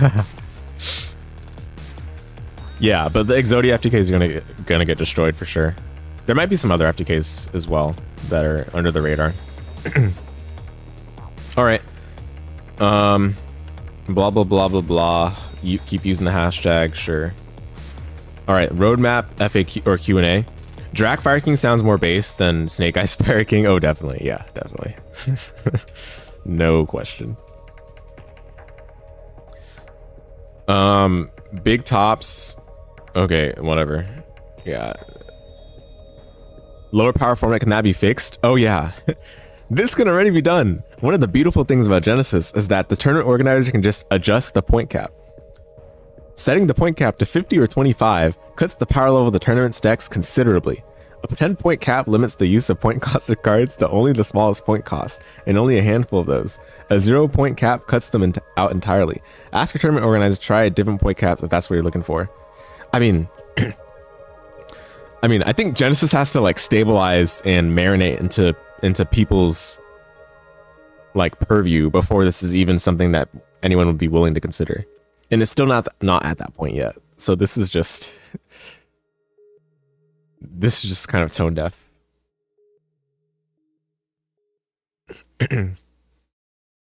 It's not even answering the question. Like the question is like, can that be fixed? Can we fix the Genesys format's power level? And it's just talking about something else.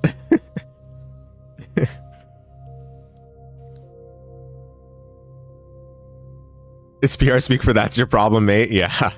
25 point Genesys deck. That's funny. Yeah, this is kind of an annoying response.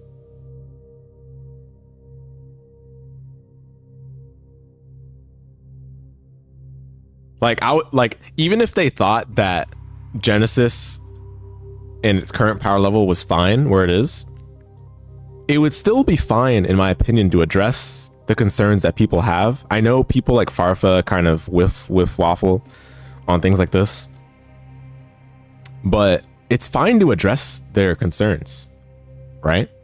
And give like a clear conscience, forthright statement on the direction that you want, because that's still kind of not clear. You know, what data do you use for point adjustments? Tournament data and the hashtag. And they added Neuron. Yeah, the Neuron support, great stuff, very nice. Thank you for your enthusiasm and patience. Okay, so that's all. I already mentioned that I would forget about this, but let's talk about it one more time. The defissure and macrocosmos problem. So, this also includes stuff like mistaken arrest, like non-fusion area, like shared ride, all this nonsense, basically, right? So, do they consider these cards floodgates, right? I think at this point it's clear that they don't consider dimensional fissure a floodgate. The problem is it's being used as a floodgate. Like if you have interaction that is required to go to the graveyard, DD Crow has to go to the graveyard to activate the effect, meaning if it gets banished instead, it can't be activated. Ghost Ogre has to go to the graveyard. Ghost Spell does not have to go to the graveyard, but is functionally moot when everything gets banished anyway. Skullmeister, similar argument there. Functionally moot because things won't be activated in the graveyard when they get banished. Veiler has to go to the graveyard to activate. Like, look at all these cards that are hand traps, that are healthy interactions that need the graveyard to do anything. And Dimensional Fissure turns them off. Macrocosmos, same thing. It's actually kind of ironic that Ash is one of the few ones that works quite well under Dimensional Fissure. And guess what people are using Ash for?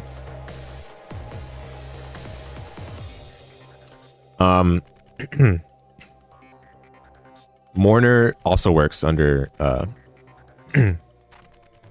under Dimensional Fissure.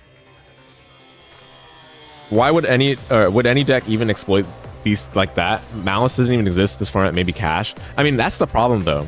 You can make your inboard and then just drop the defissure after you do your combo. And it sounds like a bad thing, but it turns out that's like a very that can just easily make your opponent scoop it up on the spot. And that's what tends to happen. You just make your inboard and then you do defissure. Obviously, if you make your inboard first before defissure, then they can interact if they have hand traps, right? But a lot of people are not playing hand traps right now. Unless you're like Cool Tune, right? So you do your inboard mostly uninterrupted, drop the defissure afterwards, and then you just reach out your hand for them to shake it. Because, I mean, whoa. What are you going to do about that? Macrocosmos is the same thing. There's nothing to talk about this card. It's basically the same as defissure. Mistaken arrest. I mean, do I even need to read this card for you guys to know that it should be pointed? Shared ride. Okay, this one, I think I've seen people kind of more like on opposite ends for this card. I still think this kind of card should not be encouraged. And it's mainly because it includes adding from graveyard to hand. So it's basically a max C at that point, because so many decks are searching nowadays. You literally have to be playing a deck that just like sets everything from deck for this to not be relevant. And again, I don't think that's healthy. And there's a lot of strong non-pointed hand traps that people are playing, especially right now, like Orange Light, that can be drawn into from Shared Ride.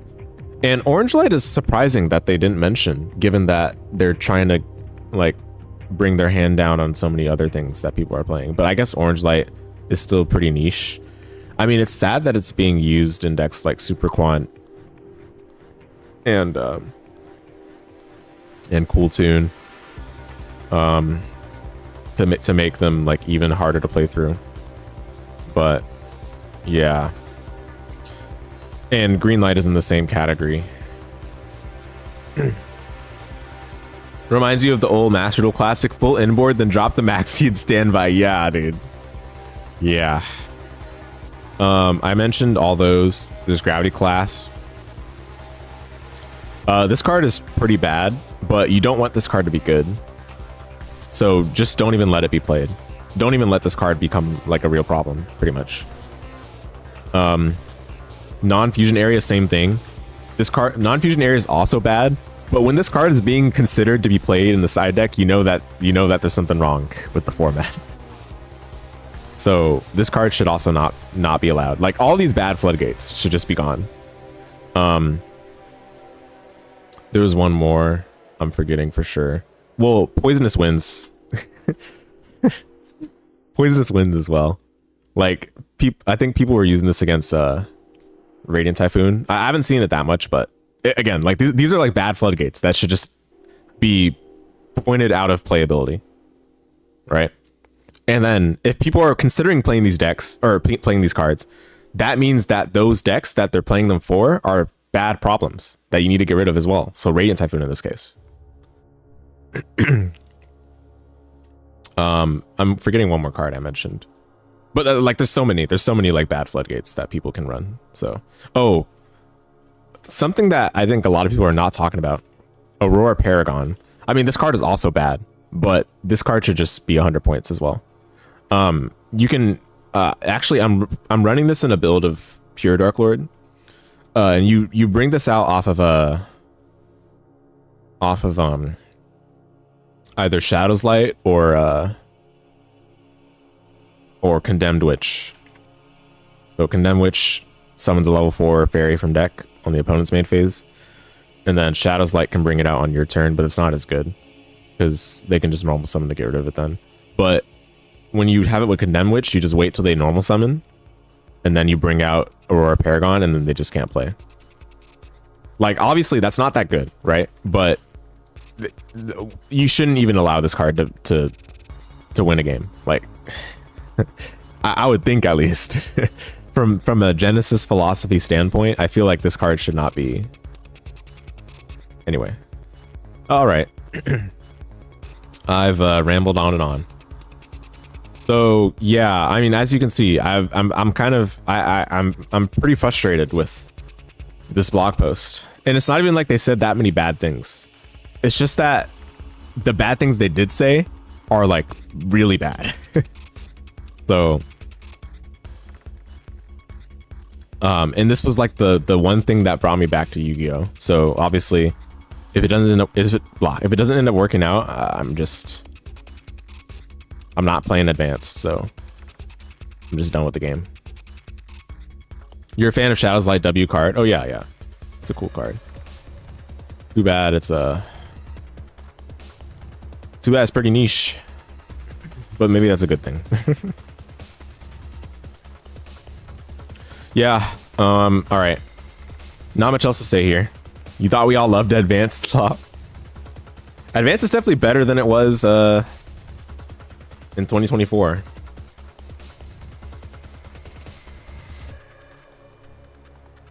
The bar is pretty low.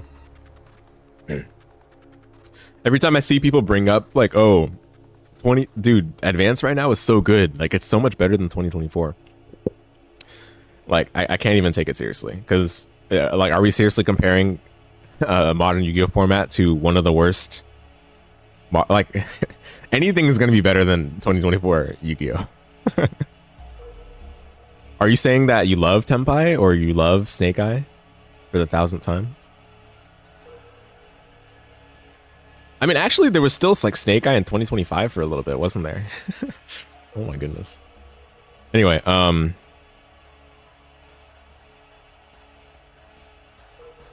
right. Yeah, all done with Genesys for now, for talking about it for today. Let's talk about some Reddit funny goodness. I haven't talked about it on stream yet.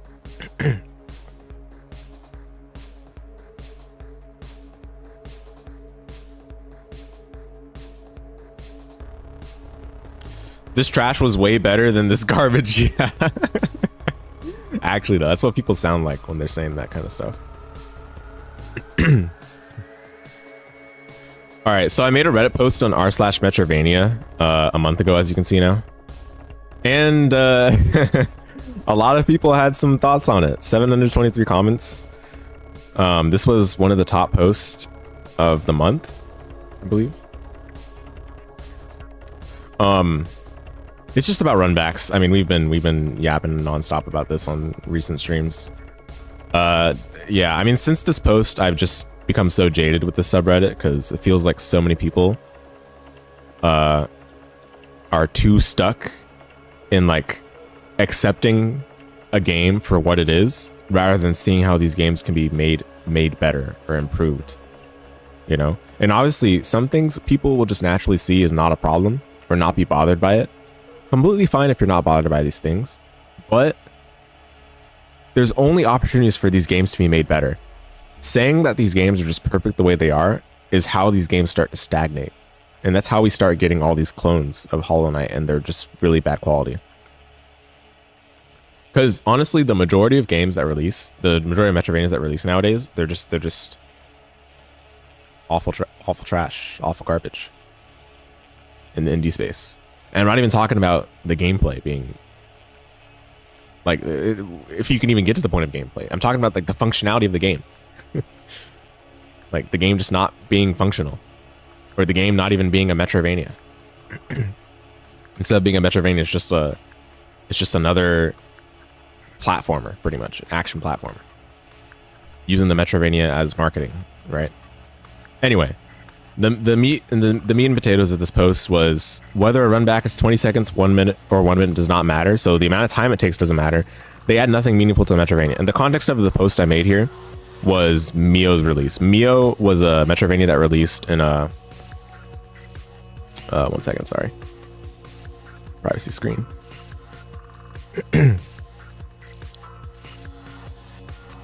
Mio was a Metroidvania that released in the middle of last month.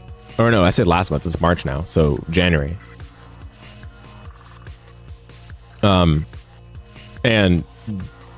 you know, this game didn't do that badly. Like, I would say probably for the scope of the devs' aims, this was a successful game, right? 81% positive, 2,000 reviews, not bad. But this game has so many just horrible design decisions that get excused because this game looks all pretty, or this game has like very cute platforming, right? And then people start saying stuff like, having 1 minute runbacks of empty space is not a problem because this game is so pretty and beautiful. Or, you know, it's difficulty and friction, you just gotta get good, you know? People start saying this stuff, and this game could have been so much better without having this. I fully believe it. I think this game could have been so much better, but the devs were stuck on a very very weird design philosophy that they thought was difficulty. And judging from their interview that they had with a Brazilian outlet, they definitely they don't have that much experience with game development, to be fair. Like, they said half of their team doesn't come from the industry, which is telling. But for that matter, I think there's just a lot of things that they probably fundamentally did not understand from Hollow Knight's success that are attributed to things that don't even relate to the gameplay per se. It's mainly the aesthetic, that the big reason why Hollow Knight was successful. Obviously the gameplay is a part of it, right? The gameplay of Hollow Knight is polished to a degree. But there's some things that this game just misunderstood from Hollow Knight's success, and I think brought it down a lot more heavily than it needed to be. Which is kind of the background for this post. I see some people in the subreddit that wonder why people complain about a runback if it is only 20 seconds. 20 seconds of running through a stretch of empty space on the way back to a boss indicates even more clearly how silly runbacks are. Even if there is literally no threat on the way back to the boss, if it is only 20 seconds, why not go a step further and make it 5 seconds, right? This is my feeling. If the runback is made to add difficulty, which is what the Mio devs have said, by the way, I'm not strawmanning with this. There's nothing difficult about retraversing through empty space to get back to a boss, which is also what Mio is. Mio has several boss runbacks that are literally just like 30 seconds of walking simulator back to the boss from the save point. And the worst case of it is literally like a minute of walking to the elevator, riding the elevator, then getting back to the boss. And it takes a minute for no reason. Friction. And we're going to see some of that in the comments. And if your game is going to add shortcuts that do not fulfill the shortcut function in a substantial way, it is also worth reassessing whether the level design itself holds up that well. Mio has a lot of this. Mio has a lot of shortcuts that make you think that, oh, I found a shortcut, nice, this map design is so cool, and then the shortcut doesn't even trim off that much time of traversal. So it's rough. On the other hand, making a long runback that is an actual threat is just as silly when that effort could have been put into making a much more interesting boss. So obviously, my opinion, right? I feel like that goes without saying. Some devs don't prefer to put effort into the boss as a challenge, right? So instead of putting that effort into the boss as a challenge, they put it into like other things, other factors that add to like how much time it takes to clear the boss, which is where this like long run back stuff comes from, right? But that type of thing is very amateur, very elementary, because all it does is just pad out playtime, and it doesn't meaningfully tie in to what the core gameplay of the game is, or what for that matter, what the core gameplay of the boss fight is, right? If you're doing this in like a platformer, the core gameplay of a platformer is the level. So running back through the level makes sense, right? What's the core gameplay of a Metroidvania? It's the exploration, right? But not necessarily the traversal, just the exploration, like finding the path. So once you found the path, you found it, you have the fast travel, you have the checkpoints, you have all of that, then you're good to make your way through the rest of it. However, this game decides that no, the run back is necessary because our exploration is not good enough. You know, it's too easy to find the exploration paths. So we gotta pad out more time because we don't have a lot of content in our game, which for Mio is somewhat true. Mio doesn't have that much content. And the boss fights are a little primitive, similar to Hollow Knight. So what do you do to pad out the time? You add these long run backs. But you need those 20 seconds from point A to point B with Toho bullet hell to a boss that one-shots you. What's up, Strong Play More? Yeah, it's just sad. Like, there's just a fundamental misunderstanding of how runbacks are used in the games that they exist in, right? And obviously, a dev can make their game's core gameplay what the runback consists of, right? But when you go and open up and play these Metroidvanias yourself, you'll immediately notice like how the core gameplay of it is not what the runback is. And especially in Mio, you can literally feel the waste of time the minute you do the runback the first time, because it's just empty space, zero threat. It's just empty space. You're just walking through the beautiful scenery to make it back to the elevator to get back to the boss. And then that's when people start bringing up, oh, it takes time to reflect on your mistake. I can do that myself. I don't need a minute of nonsensical gameplay, if you can even call it gameplay, to think about the mistake. In fact, there's not really much to think about for these bosses because they're so basic primitive. And then I see people say like, oh, if they're primitive, then you shouldn't be dying to the boss, right?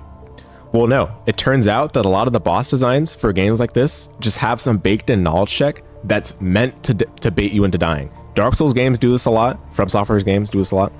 And this game, Mio, does it with one particular boss called Sol and Vin. I don't have a clip on hand, but Sol and Vin, actually, I might have a clip on hand. Let me see. Every time you think of this discussion, you think of Dark Souls 2, obviously not a Metroidvania, but holy moly, it's hilarious. Well, that's what I'm going to get to, right? But for a linear game, runbacks are a lot more acceptable.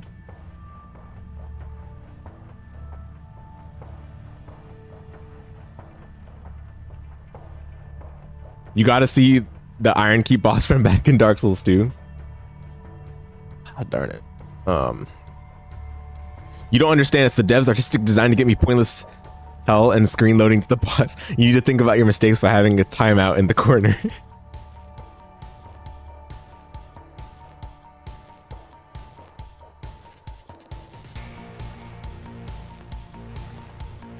Okay, I can't find it right now. Sorry. But point being, they'll have something baked into the design of the boss that just baits you into dying.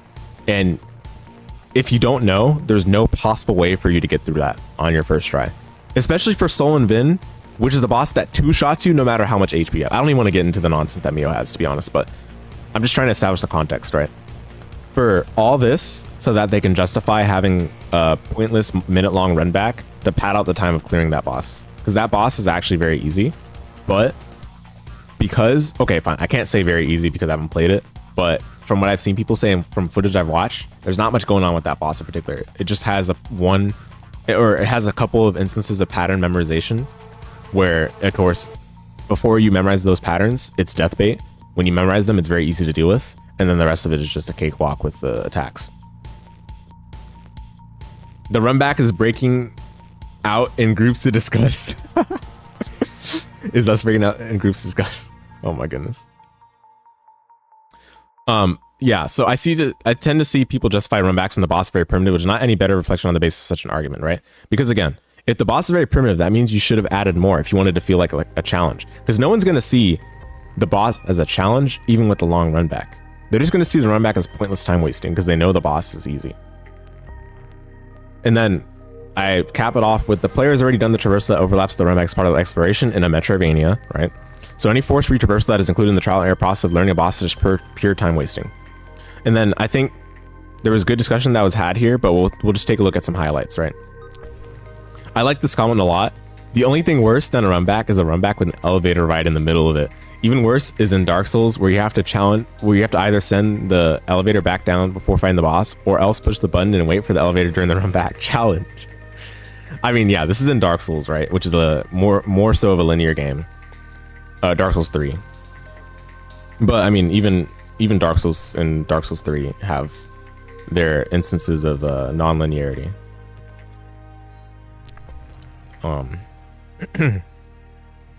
Yeah, and those, I mean, I still feel like in Dark Souls, even though those games are not like Metroidvanias where they're supposed to be non-linear, I still feel like the runbacks in those are just pointless because a lot of the time you're just sprinting through empty space, doing one or two dodge rolls past a few enemies that are blocking the way. And obviously, if you get hit by those enemies, you're like, oh man, I gotta restart the run back. So it's just even more pointless annoyance. Friction. Wuchong elevator runbacks. So this is something I mentioned as well in the thread, but Wuchong had one of the most obnoxious elevator rides that wasn't even that long. It was like maybe 25 to 30 seconds, but that's still 25 to 30 seconds too long, right? And you have to do it every time you reattempt Fong, what's her name? Forgot her name. Fong Ling, I think Fong Ling. Every time you want to reattempt her, you have to ride on the elevator. And there's no gameplay. It's just riding the elevator and then you drop down to fight the boss. It's just completely pointless. So, and there's a couple of other runbacks like that, but like Fong Ling's definitely the biggest one. Shout out to Frigid Outskirts. Imagine a boss run back in the blinding snow. Oh my goodness.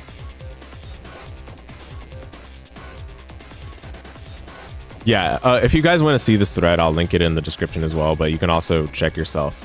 This was like a really big thread, and we wanted to use this as a basis for another podcast episode coming up, but that is still pending. Actually, I'm not even sure if we're going to use this particular thread for that, but regardless. Only criteria for a game is that it should be having fun. If the runback is engaging, it's good. If not, it's bad. I agree with this, but I have yet to see a runback that is properly engaging for me to feel like it's worth having in the game, in a Metroidvania at least. Like, obviously, in a Mario game, I'm not like, oh, remove the runback in the Mario game, you know? Because the runback is the game. And that's where the gameplay is happening. The gameplay in like a game like Hollow Knight is happening when you're exploring, right? When you're doing a retraversal back to the boss, you're not really trying to engage with all those things along the way in the same way. Most of the time, the player just wants to get back to the boss as soon as possible, right? Some people might fight the enemies along the way if they're big enough annoyances or just to get some money back. But those are not, how do I say this? Those are not natural integrations with the boss fight for those people, right? Like if those people are refighting all of those enemies and getting back all their money and they're enjoying that part of the game, they're not even feeling like the boss is the first thing on their mind at that point, right? Because, you know, at that point you're just like, all right, let me just gather all my resources back. A lot of people will see the boss as the immediate roadblock that they want to get back to. And sure, those people that would rather just refight all the enemies on the way back, let them have their option. Let them have their respawn from the save point, and let us that want to just go back to the boss have our retry option, right? That's like the best of both worlds. And that's something that was a major takeaway from this whole thread, right?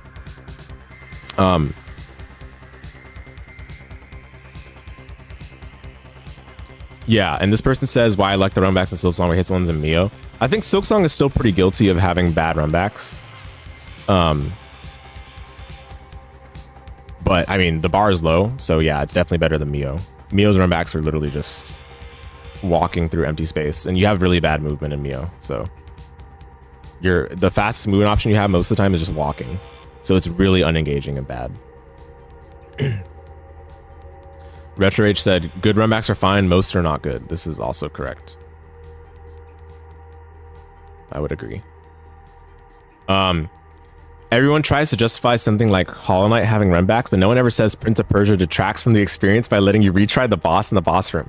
This is another argument that came up quite often in this thread, where people don't really complain when the runback is not there. But of course, when the runback's there in like a beloved game, people will like defend it like super hard, right? Yeah, and it's quite telling. It's quite telling. And this comment as well gave me like lots of reflection.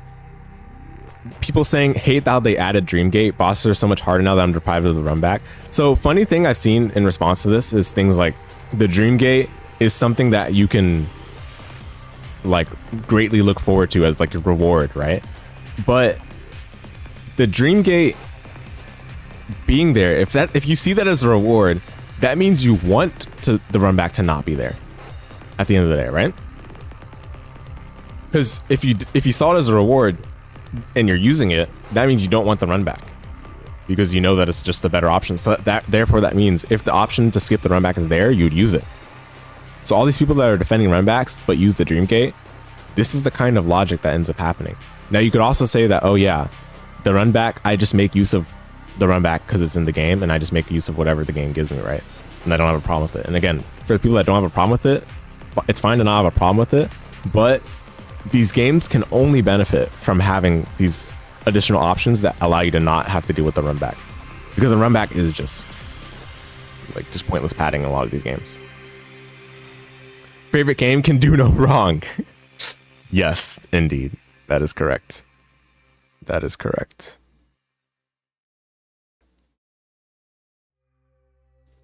And I think even for the Silksong example that people use for like The Last Judge, I don't know. I mean, I didn't think that runback was that bad either, but I also don't think that runback would be that fun after a while. So at that point, you're just beating the players that are having trouble. You're beating them further while they're down. Which is why having the option to skip the run back is just the best of both worlds. You know, having the option, because the run back is not really where the engaging or the engaging or the height of the gameplay is. It's the boss. And sure, if you have like an intense platforming along the way to the boss, then there might be an argument for the run back being engaging, but that effort can always be put into the boss instead, you know? And that's where people feel differently, of course, but naturally Silksong is a heavily loved game. There was a developer here that actually mentioned what they thought about it, and they thought the shorter the run back, the better.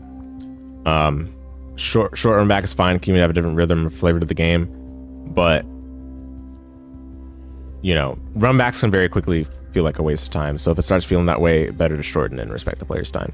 But the idea of respecting the player's time these days is repulsive, man. It's just like, if you just read the subreddit or read r/Souls-like, it's repulsive. Well, r/Souls-like not as much, but this subreddit for sure. And like, if anywhere where they talk about Hollow Knight and stuff. It's repulsive because you gotta accept the vision of the developers, you know, player options and the ability to let the game be more accessible. No. Get rid of all of that. You gotta accept the devs' artistic vision.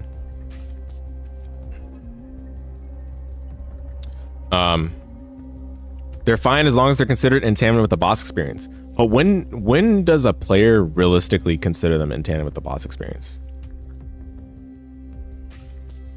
I feel like the runbacks I see are so detached. Like, it doesn't actually work out in this way for Metroidvanias especially. Because for Metroidvanias, you're exploring and then boom, you're in a boss arena, right? All of a sudden. Are we then saying that all of the exploration you did like throughout the game or throughout the area was part of that boss? No, that doesn't make any sense. But if you think that makes sense, then at that point we might as well just make the player re-explore the whole area every time they do the boss, right?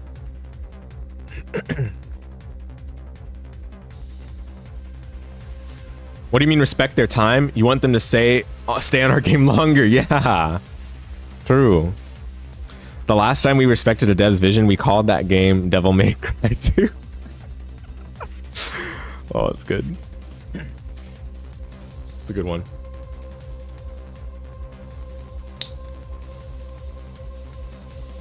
Oh man, it's already 8 o'clock.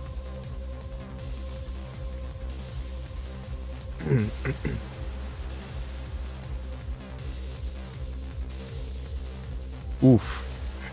One moment. I gotta delay the VP2 stream because I need to take a bit of a break before we do VP2 after this.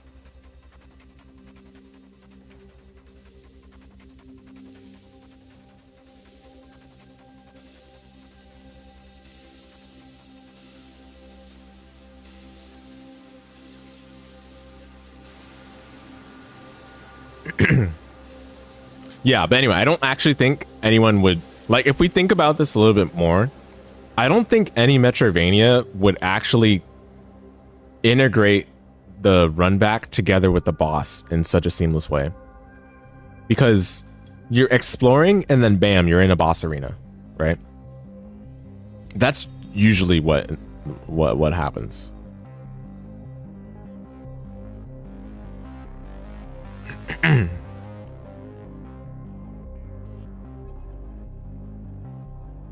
And yeah, what this person is saying, having a gnarly boss fight that wipes the player out in a few seconds, you want to just get back to learning that boss as soon as possible. Like, wouldn't we?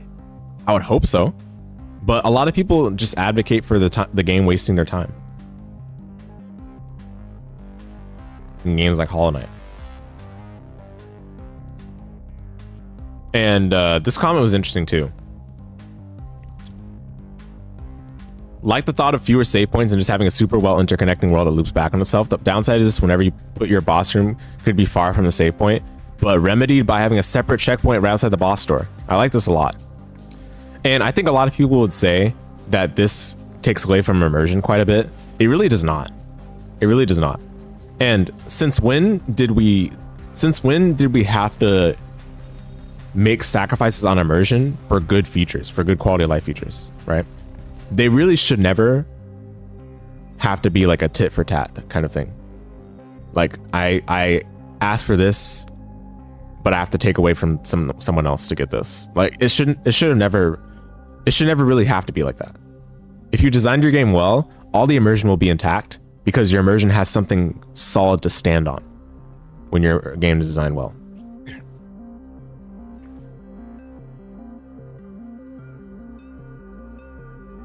Enjoyed the runbacks in Silksong except one. I'm assuming they're talking about the Biowater one. The Biowater one is just dumb. There's a couple other dumb ones that I didn't personally experience. Again, I didn't think the Last Judge one was that bad, but the precedent it represented still made me feel negatively about it. There's no reason for you just to not have a save point right next to the boss. Because people talking about, oh, it lets me master the platforming. Like, does the rest of the game not convince you that you need to master the platforming?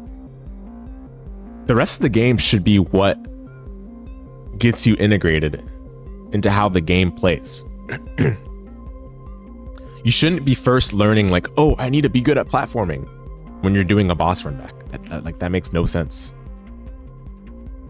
And that's where you're first learning it, then that is a game design language problem. Just put save points next to the boss. How hard is that?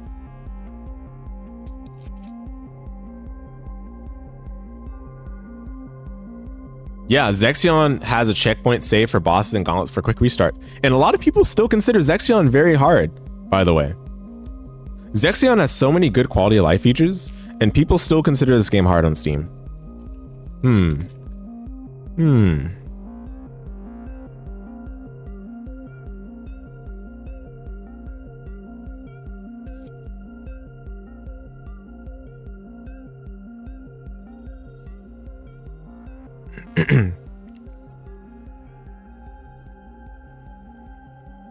Even the negative review says it's pretty difficult.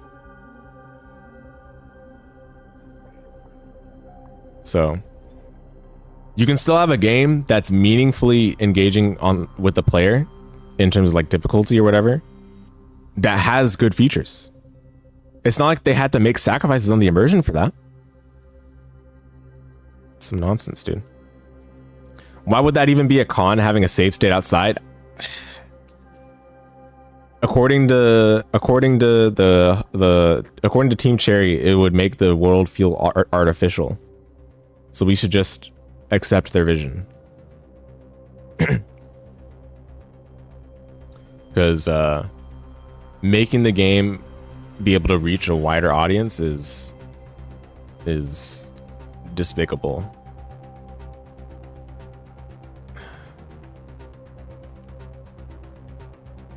And I mentioned that the Metroidvania Castlevanias were already doing this for the most part, putting the save point next to the boss, that is.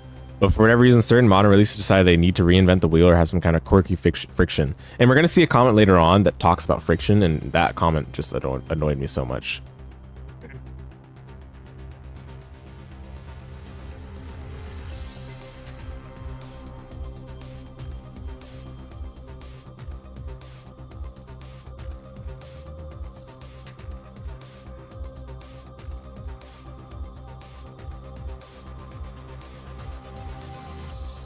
In the save points can make the experience a bit too frictionless. Okay, dude. Oh man, we need to do a podcast episode on just the word friction. What YouTuber, what video essayist is responsible for all these people saying friction this, friction that for every little thing in video games nowadays? Like, I've been seeing this word so much just like the past like 9 months maybe. Definitely before Silksong released, maybe even well before that. Why does it matter whether a game has friction or not? This doesn't matter. Who says a game needs friction? It literally does not matter. A dev can make a player feel like engaged with the game without needing to have them feel like threatened or anything. You can do that very easily. Kirby games are very successful, and those games are famously easy. Famously easy. One of the most successful Kirby games of all time, Kirby Forgotten Land,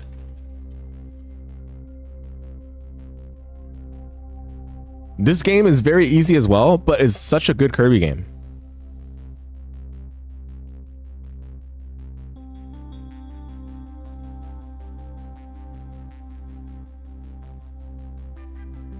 Without any of this friction nonsense. W friction. Like, if your game does not have good mechanics to ride on, then sure, maybe you can say that having all these save points and garbage can make it feel kind of lackluster. That's a problem with the mechanics of the game. Or the design of the game.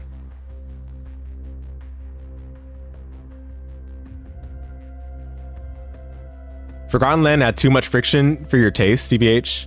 Hey, what's up, Mujam? Hope you're doing well. Yeah, we talked about Genesys in the beginning. Right now we're just I'm doing my trademark ramble about Reddit. I hope you're doing well.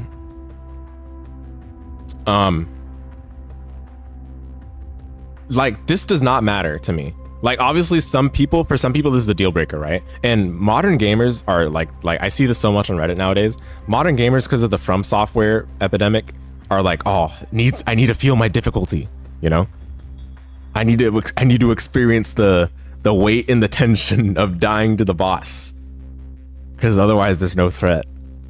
Like, a game does not have to be like that. That Genesys post was so disappointing. Yeah. No, I agree. I fully agree. I went off. Why DD Crow needs to be pointed? Yeah. Yeah. So much disappointed with that, for sure. I really hope that when the actual list comes out, then, you know, hopefully the sentiment will be turned around, but I'm not very hopeful at the moment. These Redditors did not play Mega Man X6 and it shows. Yeah, Storm Glamour. Dude, I'm just so baffled. And again, if we want, do you guys want to see how much friction is mentioned in this thread? Hold up. I need to load more comments.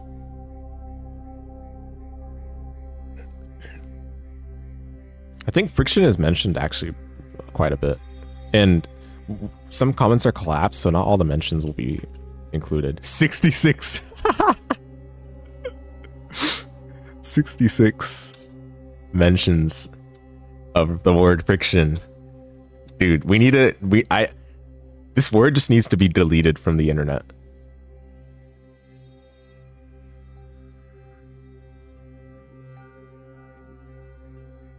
Okay, where were we? This comment. Yeah, I don't know where. There's definitely some like YouTuber. It's too much friction. Yeah. Some YouTuber definitely has spread an infection for people to keep mentioning this word to justify like all these game design choices. When the reality is that I cannot stress this enough, guys. The reality is that game developers just have a fun idea that they want to put in a game, and they put it in the game. There's not always like some profound reason like friction or even another explanation for some things they put in the game. Sometimes they just put it in the game just for fun. Like for Soten. Soten has so many things in the game that are there literally just for vibes. Like just like, oh, this is such a cool thing, we can just put it in this game. Like you can go to like the bottom of the outer wall and look through the telescope. That's just for vibes, man. Or like you can look at the scenery in the castle. That's just for vibes.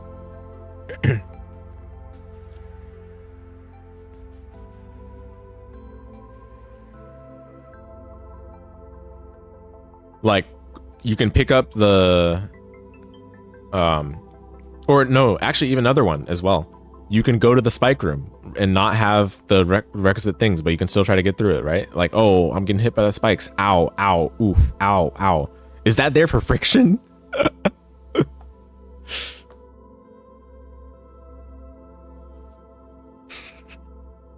Meanwhile, Miyazaki puts in Toxic Wastelands because haha, player suffering so funny. Exactly. And even that doesn't have to be friction. It's just dude, literally so many things in Miyazaki's games, like the From Software games of modern times especially, are just there just because it's funny, or just there just to troll the player for no particular reason. It's the feeling of playing an old school game, and it's not even an inherently bad thing. Like there's a certain appeal to that for sure, right? We love our swamp slop, but like people saying like it's there to justify, like people saying it's there for friction as the justification. Just pretentious to me, dude.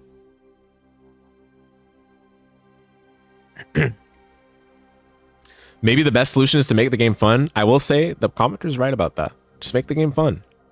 I agree.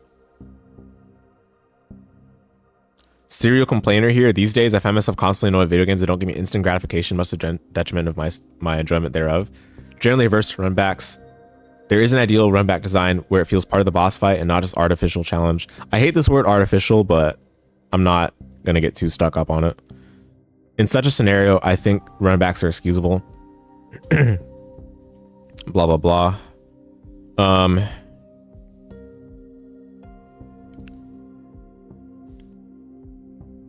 Yep. Massive Souls fan as well. Wholeheartedly agree.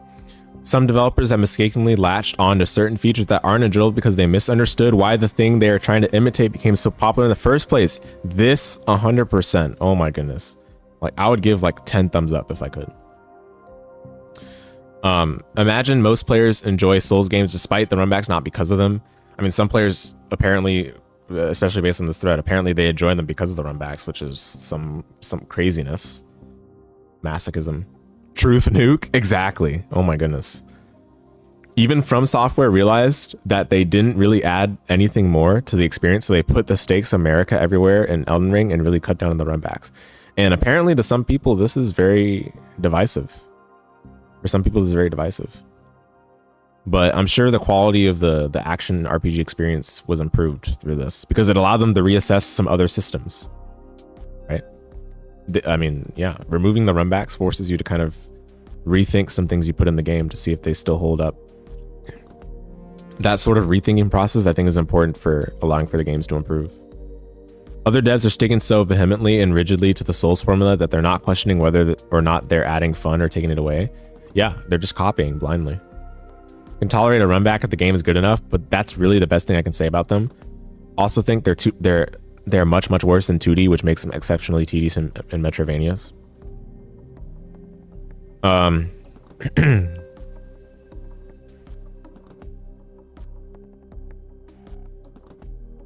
Since many of the Metroidvanias you played are also platformers, I mean, this is part of the problem actually, is that a lot of Metroidvanias nowadays have such a platforming heavy focus that they're including elements that are not gelling very well with the original exploration that Metroidvanias were centered around. Now, obviously, that's not inherently a bad thing, but like the genre is being littered with so many of these, and there's a clear lack of understanding and like solid direction on how these things are incorporated and where they make sense to incorporate. But obviously, the key thing here is if the runbacks are good, right?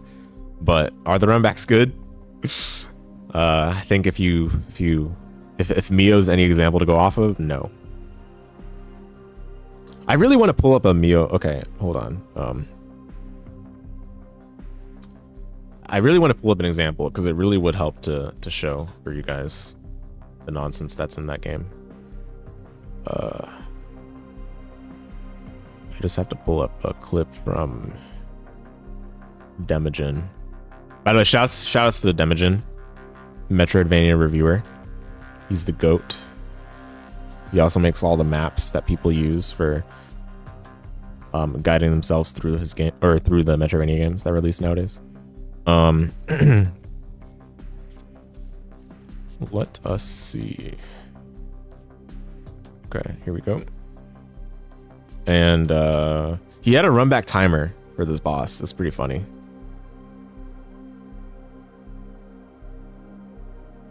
Yes, there we go. Yes, yes.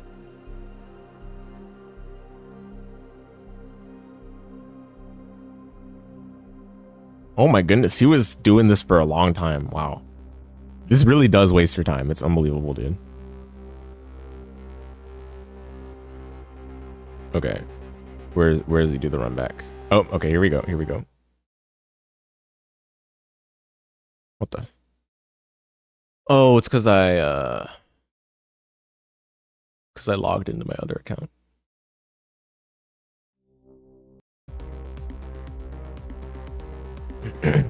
Okay. But yeah. Okay, let me go back here. So he had a run back timer for this, so we can actually clearly see how much time it takes. So yeah, walking through these rooms, slide down the ice, right? Whee! Very fun, right? Lots of fun. Oh no, elevator. Gotta push the button. Okay, walk in the elevator. Push the button again. Watch it go up. Because immersion, right? That's a lot of fun. Oh, beautiful. Oh my goodness. The scenery. Breathtaking. I am wonderfully immersed. All right, nice little elevator ride to cool me off from the last attempt. Now we gotta lock in. Wow, dude, it really does take a minute.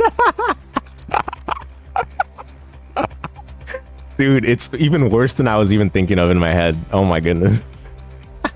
It's like they added everything possible to piss players off. Dude, oh my goodness. It was even worse than I remembered, man, when I was watching it. It's unbelievable. Yeah, by the way, that's what I'm talking about when I refer to Mio's runbacks.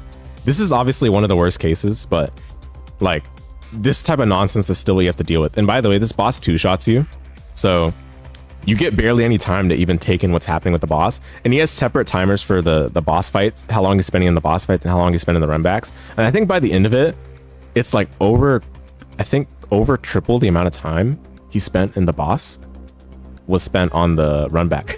dude, it two-shots you, right? So he's like immediately dead before it even gets to like 20 seconds on the boss. And now he has to do the runback again. It's just unbelievable. It's unbelievable. Get good though. Get good though, right? There are people that actually do say get good, sadly, and a couple of those people were in this thread.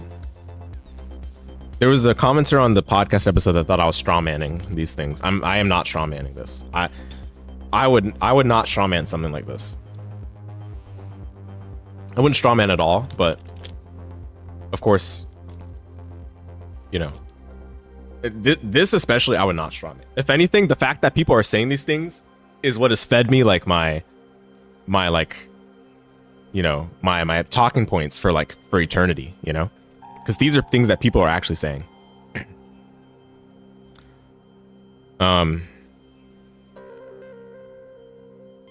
Where's that comment that guy was like, oh, this is it. Oh, okay. This is the last comment I want to read. Because this guy was really disagreeing with me. There's actually some more people that really disagreed. Maybe we should read those too. Hard disagree. There's a reason why most MVs don't just let you teleport anywhere anytime you want. Sure, it saves you time, but the point of games isn't to save time. I wonder what he thinks the point of games is. To waste time, right? What's the opposite of saving time? Wasting time? A lot of what makes games fun is what developers call friction. Sorry. Keep it together. Keep it together. When more is at stake, it makes the fights more intense and winning more meaningful. If at any time I can just reset with zero stakes, then for many people it's not as fun and it drives a lot of unfun behavior. Spokesperson for the community right here. Oh, I start the boss battle and I didn't dodge the first move. Okay, let me instantly reset and try again. Oh, I didn't crit my first hit. Let me just keep resetting until I crit. Well, this point is actually really funny, but has nothing to do with the run back stuff. Like, like, yeah, you can do this, but like, what does that have to do with the run back? It's pretty funny that he brings this up though, because a lot of people see this as an issue. If this is an issue, then that's an issue with the fundamental game design. Like, what does that have to do with the run back? If it's an issue at all, by the way. And let me invest heavily into crit damage, even though my crit rate % is super low. I just have to keep resetting until I land that crit, even if it's 5%, and that will make that fight a lot easier.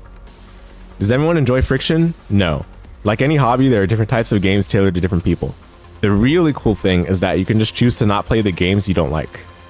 You don't like high friction games? Then play the low friction games. Don't try to make all the games low friction. If you feel the need to reset for the crit, the game is bad. Correct. Correct.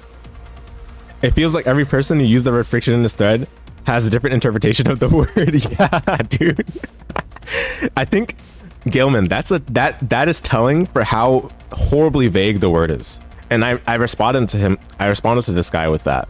Like, the word is just completely meaningless. So many people have bastardized the word that it just means nothing at this point. Obviously, the people that make high friction games like Elden Ring, Silksong, Hollow Knight, etc. see lots of success, and there is a lot of people that enjoy the friction aspect of the game.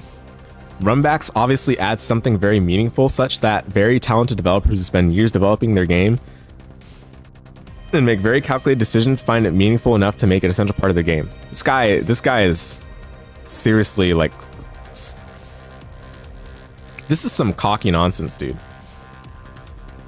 Like, he knows the exact reason why developers are making these decisions. When, again, like, I'm not even saying I know the reason, but that's the point I'm making.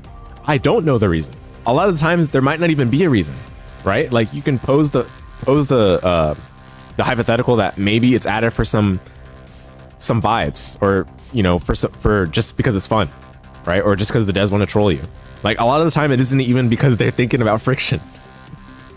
I don't pretend to know, but I can assure you that it's not guaranteed to be because they're trying to make it like friction.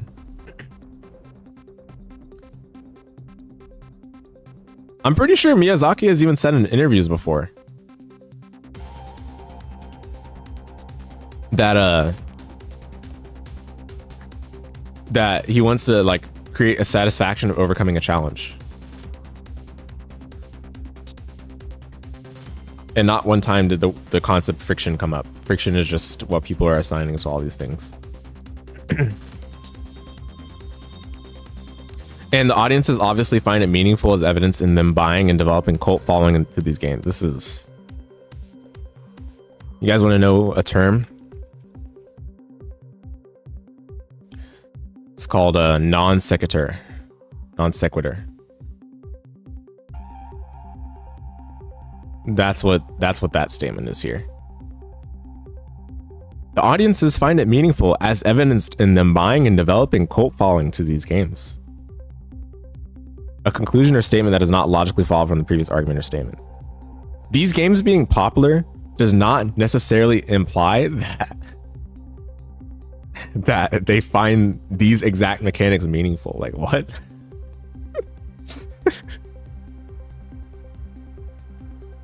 There's a reason why many of the most successful MVs have high friction elements to them. It's not like these developers are all stupid. Many of them are big MV fans themselves. Thank you for expressing it so clearly. That's key to the topic.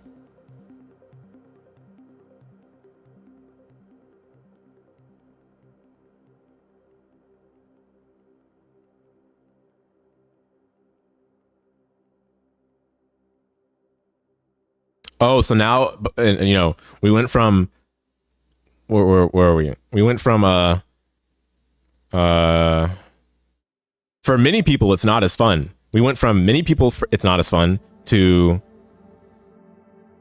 I don't find that fun. Way to go, spokesperson. Even the spokesperson failed or folded. Even the spokesperson folded. No, but when I say my opinion, he's like, "Oh, you're not speaking for everybody." We're gonna see that shortly. Majority of these bosses are complete pushovers, so a long run back wouldn't even matter. Exactly. Yes. Which, guess what? That's an issue with. That's an issue with the bosses, not the run back, right? The run back is not contributing to like the player feeling like threatened, right? It's the boss that's contributing that. So if the run back doesn't matter, then that's that goes to show that they could have put more effort into the boss. And if they put more effort to the boss for the runback to matter, the runback doesn't even need to be there, right?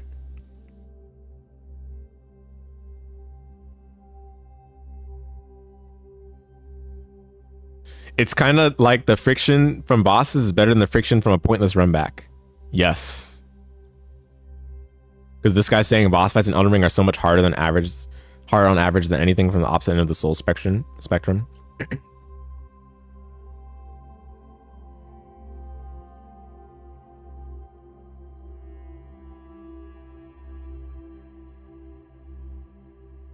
So is Silksong. So why are there still pointless runbacks? My honest answer is because they didn't use enough playtesters. Yes. Yes. But because it's Reddit, or because it's r/metroidvania, and Silksong is the holy grail. I don't, you know, I personally don't care about downvote system, but it's just amusing still. This is my personal entertainment. We see that this person got downvoted. Very funny.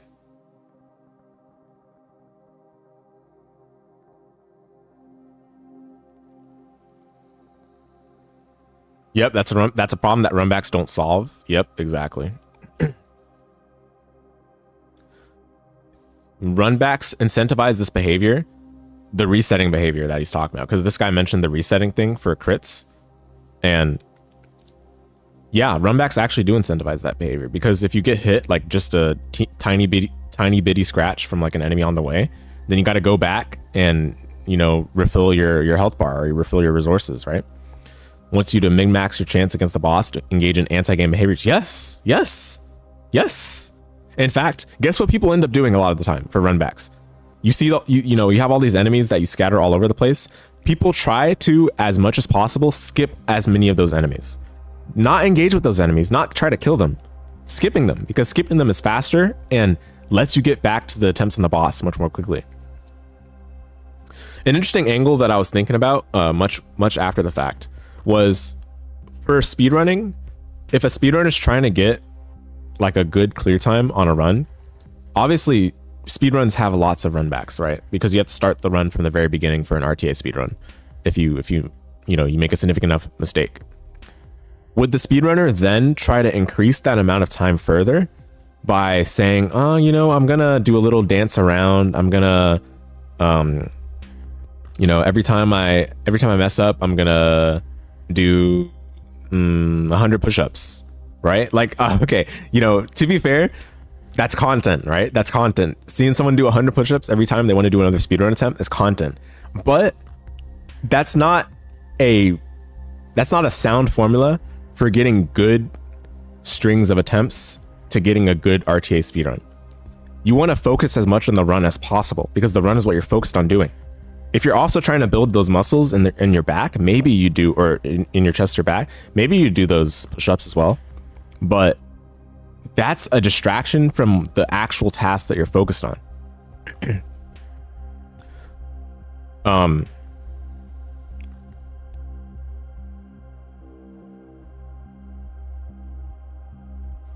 Another person confusing how they play with how the devs must have intended. Oh my goodness, dude.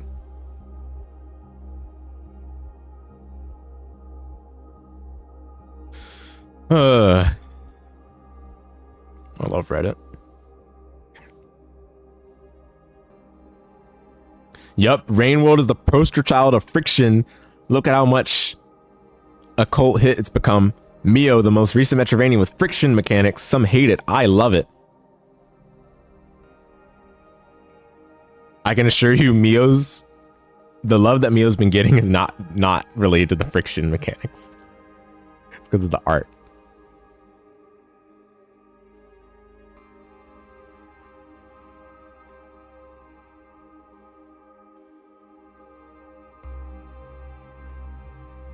I love the breather. Need a breather. You know what I need a breather from? I need a breather from reading these comments. Oh my goodness.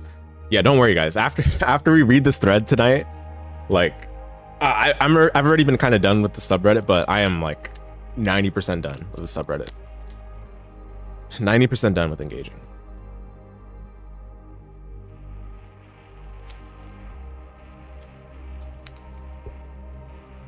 Oh man, load 59 more replies.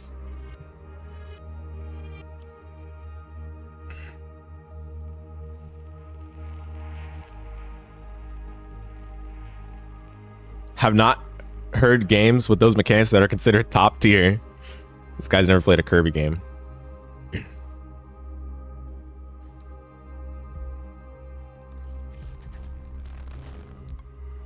Defined by friction all the way back to the original Metroid. Okay, get out of here, man.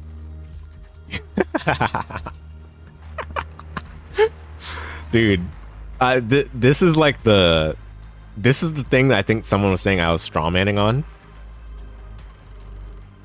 Like, these old school games were just old school. Like, the game design philosophy back then were just different. It's not like they were thinking about friction back then.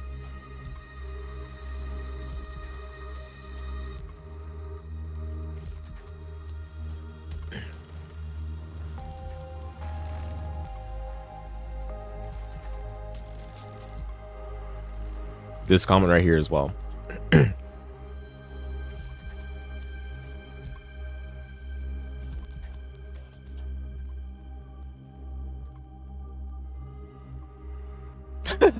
Wait, this is good. Outside of Silksong stands, who would claim a black screen for 60 minutes is the epitome of game design, and Team Cherry are infallible geniuses. It's pretty funny. Now, unfortunately, that is straw man. That is straw man, but it's like this is actually like pretty believable, to be honest.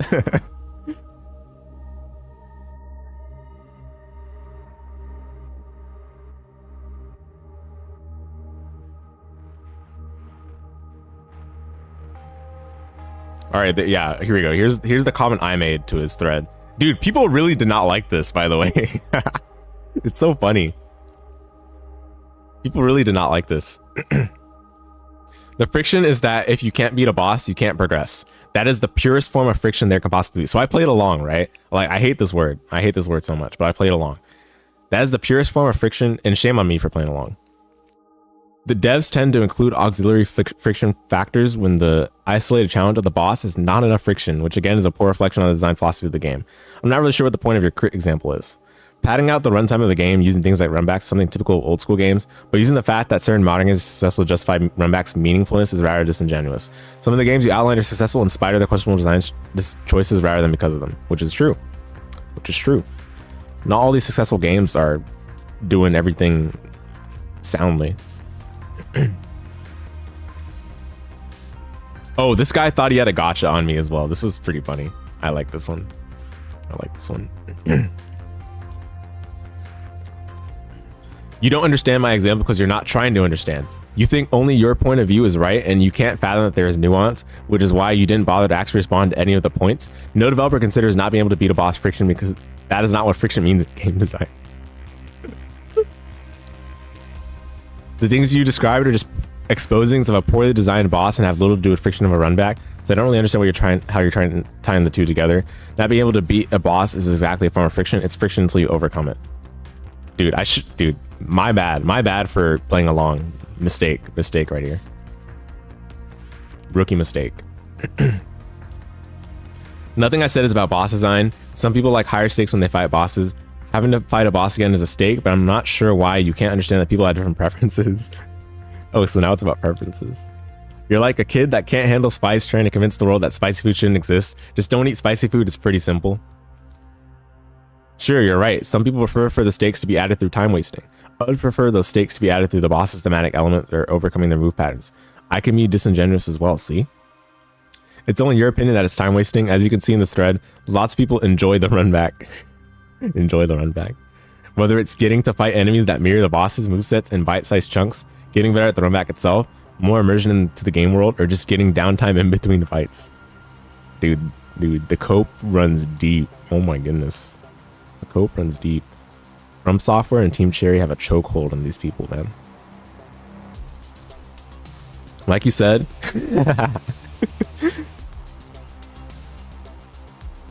it's a preference. Not sure the point of arguing that someone else's preference shouldn't exist. Not being disingenuous, but clearly you admitted that you are. Thanks for proving that you were arguing in bad faith from the beginning.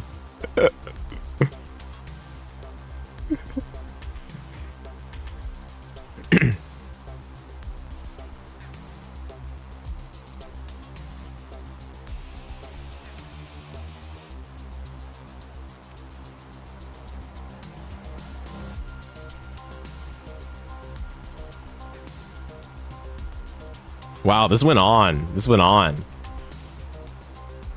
Fake friction fans who will never once see a shmup. True. Yes. Thank you for saying it. Retro Rage. I think you got another person on board with your idea that these people that love friction should go play Ghosts and Goblins. Yeah, they should also go and try to 1cc a shmup. Yeah. Exactly. Exactly. Oh, dude, the end of this was so funny. This was so funny. Well, okay, honestly, this is, yeah, it's so long. Maybe I'll link the comment thread. But it's too long to read everything. But this was pretty funny.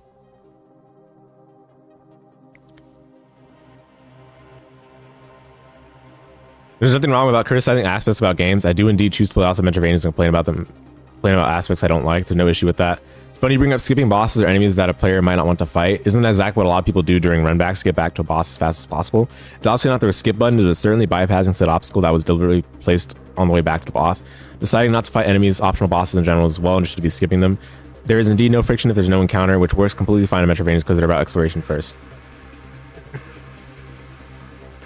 Your one life game, you should track how many people beat it on casual versus normal. Yeah, you gotta have those stats.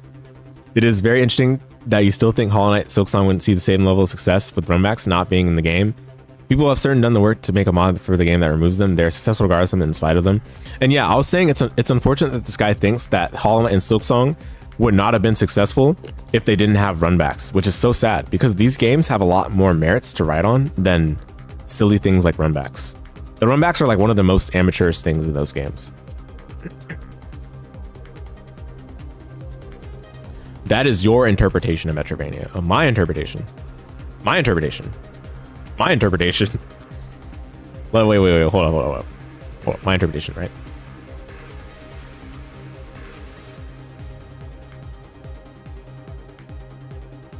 My interpretation. My interpretation. Subgenre of action-adventure games focused on non-linear exploration.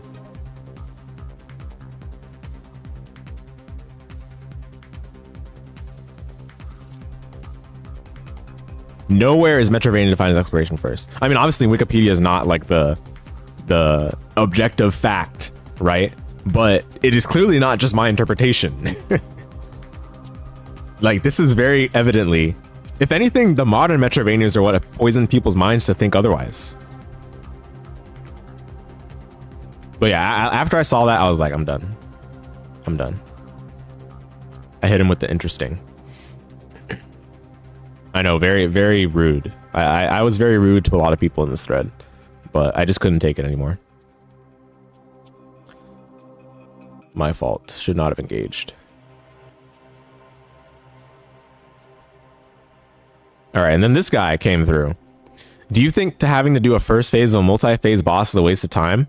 And I think this is a fair question to ask. This, like, you know, decent way to poke into the what's it called?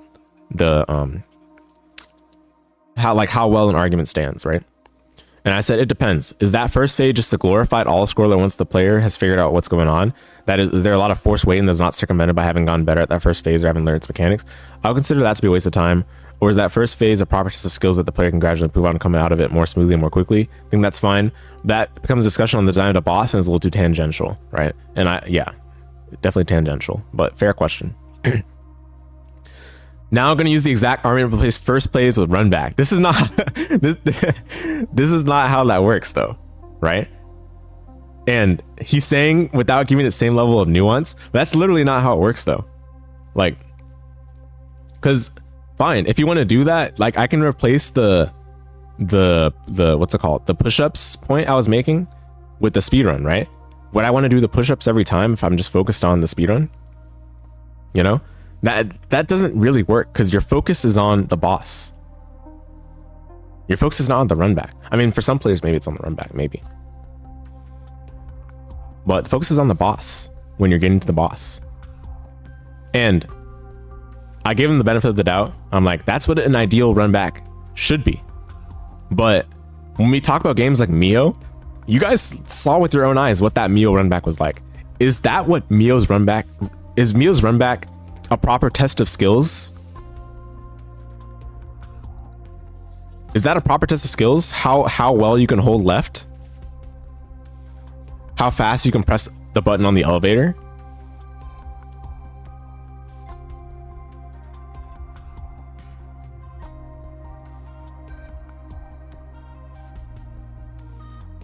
This guy thinks he's got the gotcha, but this is literally not even what I'm talking about.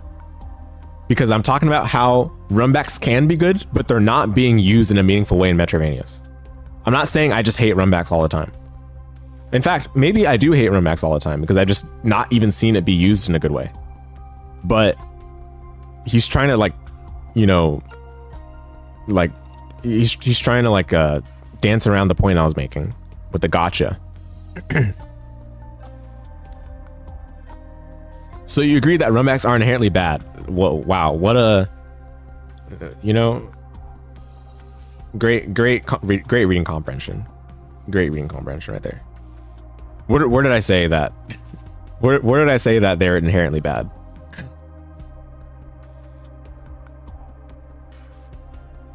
And then this guy makes a point that's like, all right, yeah, sure. Runbacks can be as good as bad as almost any other part of the game. Sure. Okay. Nice. Platformers use it in a good way, just not Metroidvanias. Yeah. In platformers, you're not even thinking about the fact that it's a runback. In fact, I personally never even thought of platformers having runbacks until like basically last year when we played Dark Souls 3. Because now with the Dark Souls 3 context and picture in my head, I start to like retroactively look back on all the games I've played, right? And wow, I realized in platformers it's not even an issue. Wow, I didn't realize you went at it with this guy as well. Yeah, this guy is like completely full of it, dude. Mooney D. Rack said a bunch of stuff to say nothing demeaning your points. Yeah, like I thought the point he was gonna make was actually gonna be cooler because he was setting up a gotcha, right? Then he just ended up saying something that was just like, okay. He basically said nothing. He basically said, yeah, runbacks can be good or bad. Runbacks can be good or bad. You know, both sides. Great political strategy. Yeah, true. Actually true. Politician speak right there.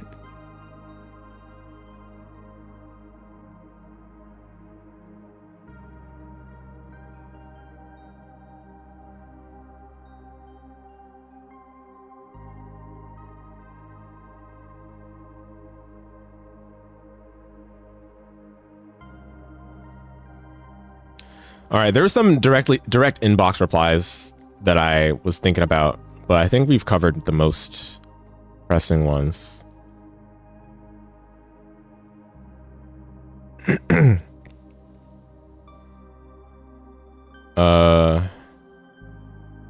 Oh my goodness, dude, the runback wars were so... Yeah, after that post, guys, by the way, after this post, there were like so many... There were so many posts after it that were like talking about runbacks, and like, man, it was amusing. Fun times. Let's play the game, not read redonks. I agree.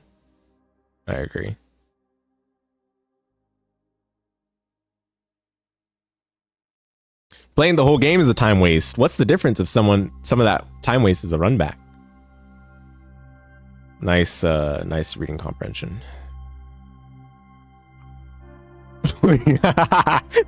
This guy that blocked me, oh my goodness, this was awesome. It's so good because I can't even read his replies anymore because he blocked me. Sorry, this is the last one. I'm glad I remember this one. This was the one that it's like the classic Reddit where it's if you say something that picks apart someone's argument, they block you and say have a nice day. Yeah, we can't even read it here because he blocked me. He didn't actually delete his post, but let's pull it up on incognito. Come on, dude. Get me out of this. Strongly disagree. Modern design has forgotten the beauty of friction. between audience and art. Friction. There's nothing wrong with the little friction. On the contrary, it makes up for more authentic and engaging worlds. 20 seconds does absolutely not fall into wasting players' time category, while it also does not make the mistake of making everything instantaneous and absolutely seamless like modernity wants us to believe we want things to be. High art, boys. High art. I'm not saying all games should have friction, but you are saying none should. Nice reading comprehension. Nice reading comprehension. Dude, I love how like dude, so many of these comments just cannot. Anyway, like, where did I say none should? Read, like, the post is right here. They add nothing meaningful to a metroidvania.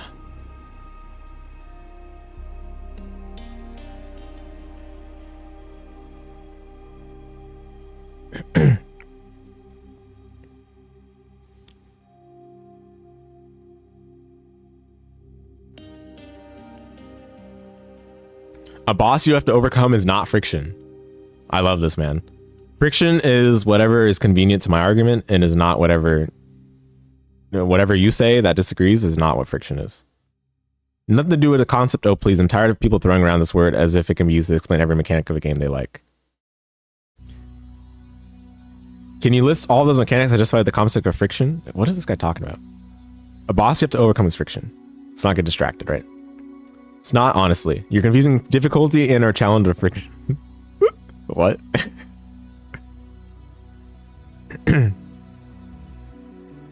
Those are some gymnastics, but you know what? You're right. The bosses in some of these games aren't friction because they're absolutely awful, so they put the run back there because there's nothing else interesting otherwise.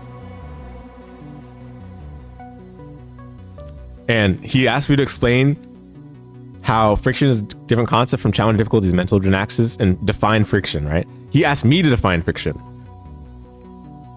And I gave him the definition. Nebulous idea that people come up in their heads to describe when games include things that push against player progress, supposedly engage player more deeply with the game. Horribly vague word. Attributes to anything that is obstacle in the game or takes time. Not even a real justification for games including these things. Those mechanics are often included by incident or even just for fun. No profound reason. The things I've been saying today, right? Back in the day, a lot of these games would include what you guys call friction mechanics just to make sure the players wouldn't beat the game before the rental period finishes. Nowadays, it's just very dated design. If you're confusing friction by 20-second runbacks with how games were designed in the 80s, you're just proving you don't understand the concept at all. It's okay to have zero knowledge about game design, but I'd recommend being a bit more humble about the topics you're ignorant of. Have a nice day. All right, and with that, guys, let's move on to VP2. I will indeed have a nice day.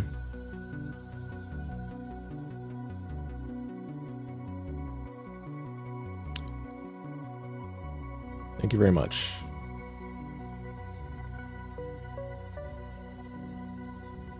All right. For VP2, it's going to be on the other VOD that's scheduled right now for 9 o'clock. So those of you that are joining for that, I'll see you over there. Those of you that are not joining for that and are parting ways, thank you for watching the stream. I've been meaning to do a chit-chat live stream, but couldn't find a good opportunity till today where we had a couple topics to talk about. So hope you enjoyed it. Yeah. Have an evil day. Yes. Yeah, thanks for hanging out, Mujam. Yeah, so yeah, Valkyrie Profile 2 Silmeria will be resumed on the other VOD that's scheduled right now, and you'll be redirected over to that, hopefully. If the redirect does not work, then just check the channel homepage and hopefully you'll see the scheduled stream over there. But yeah, catch you all next time. Bye-bye.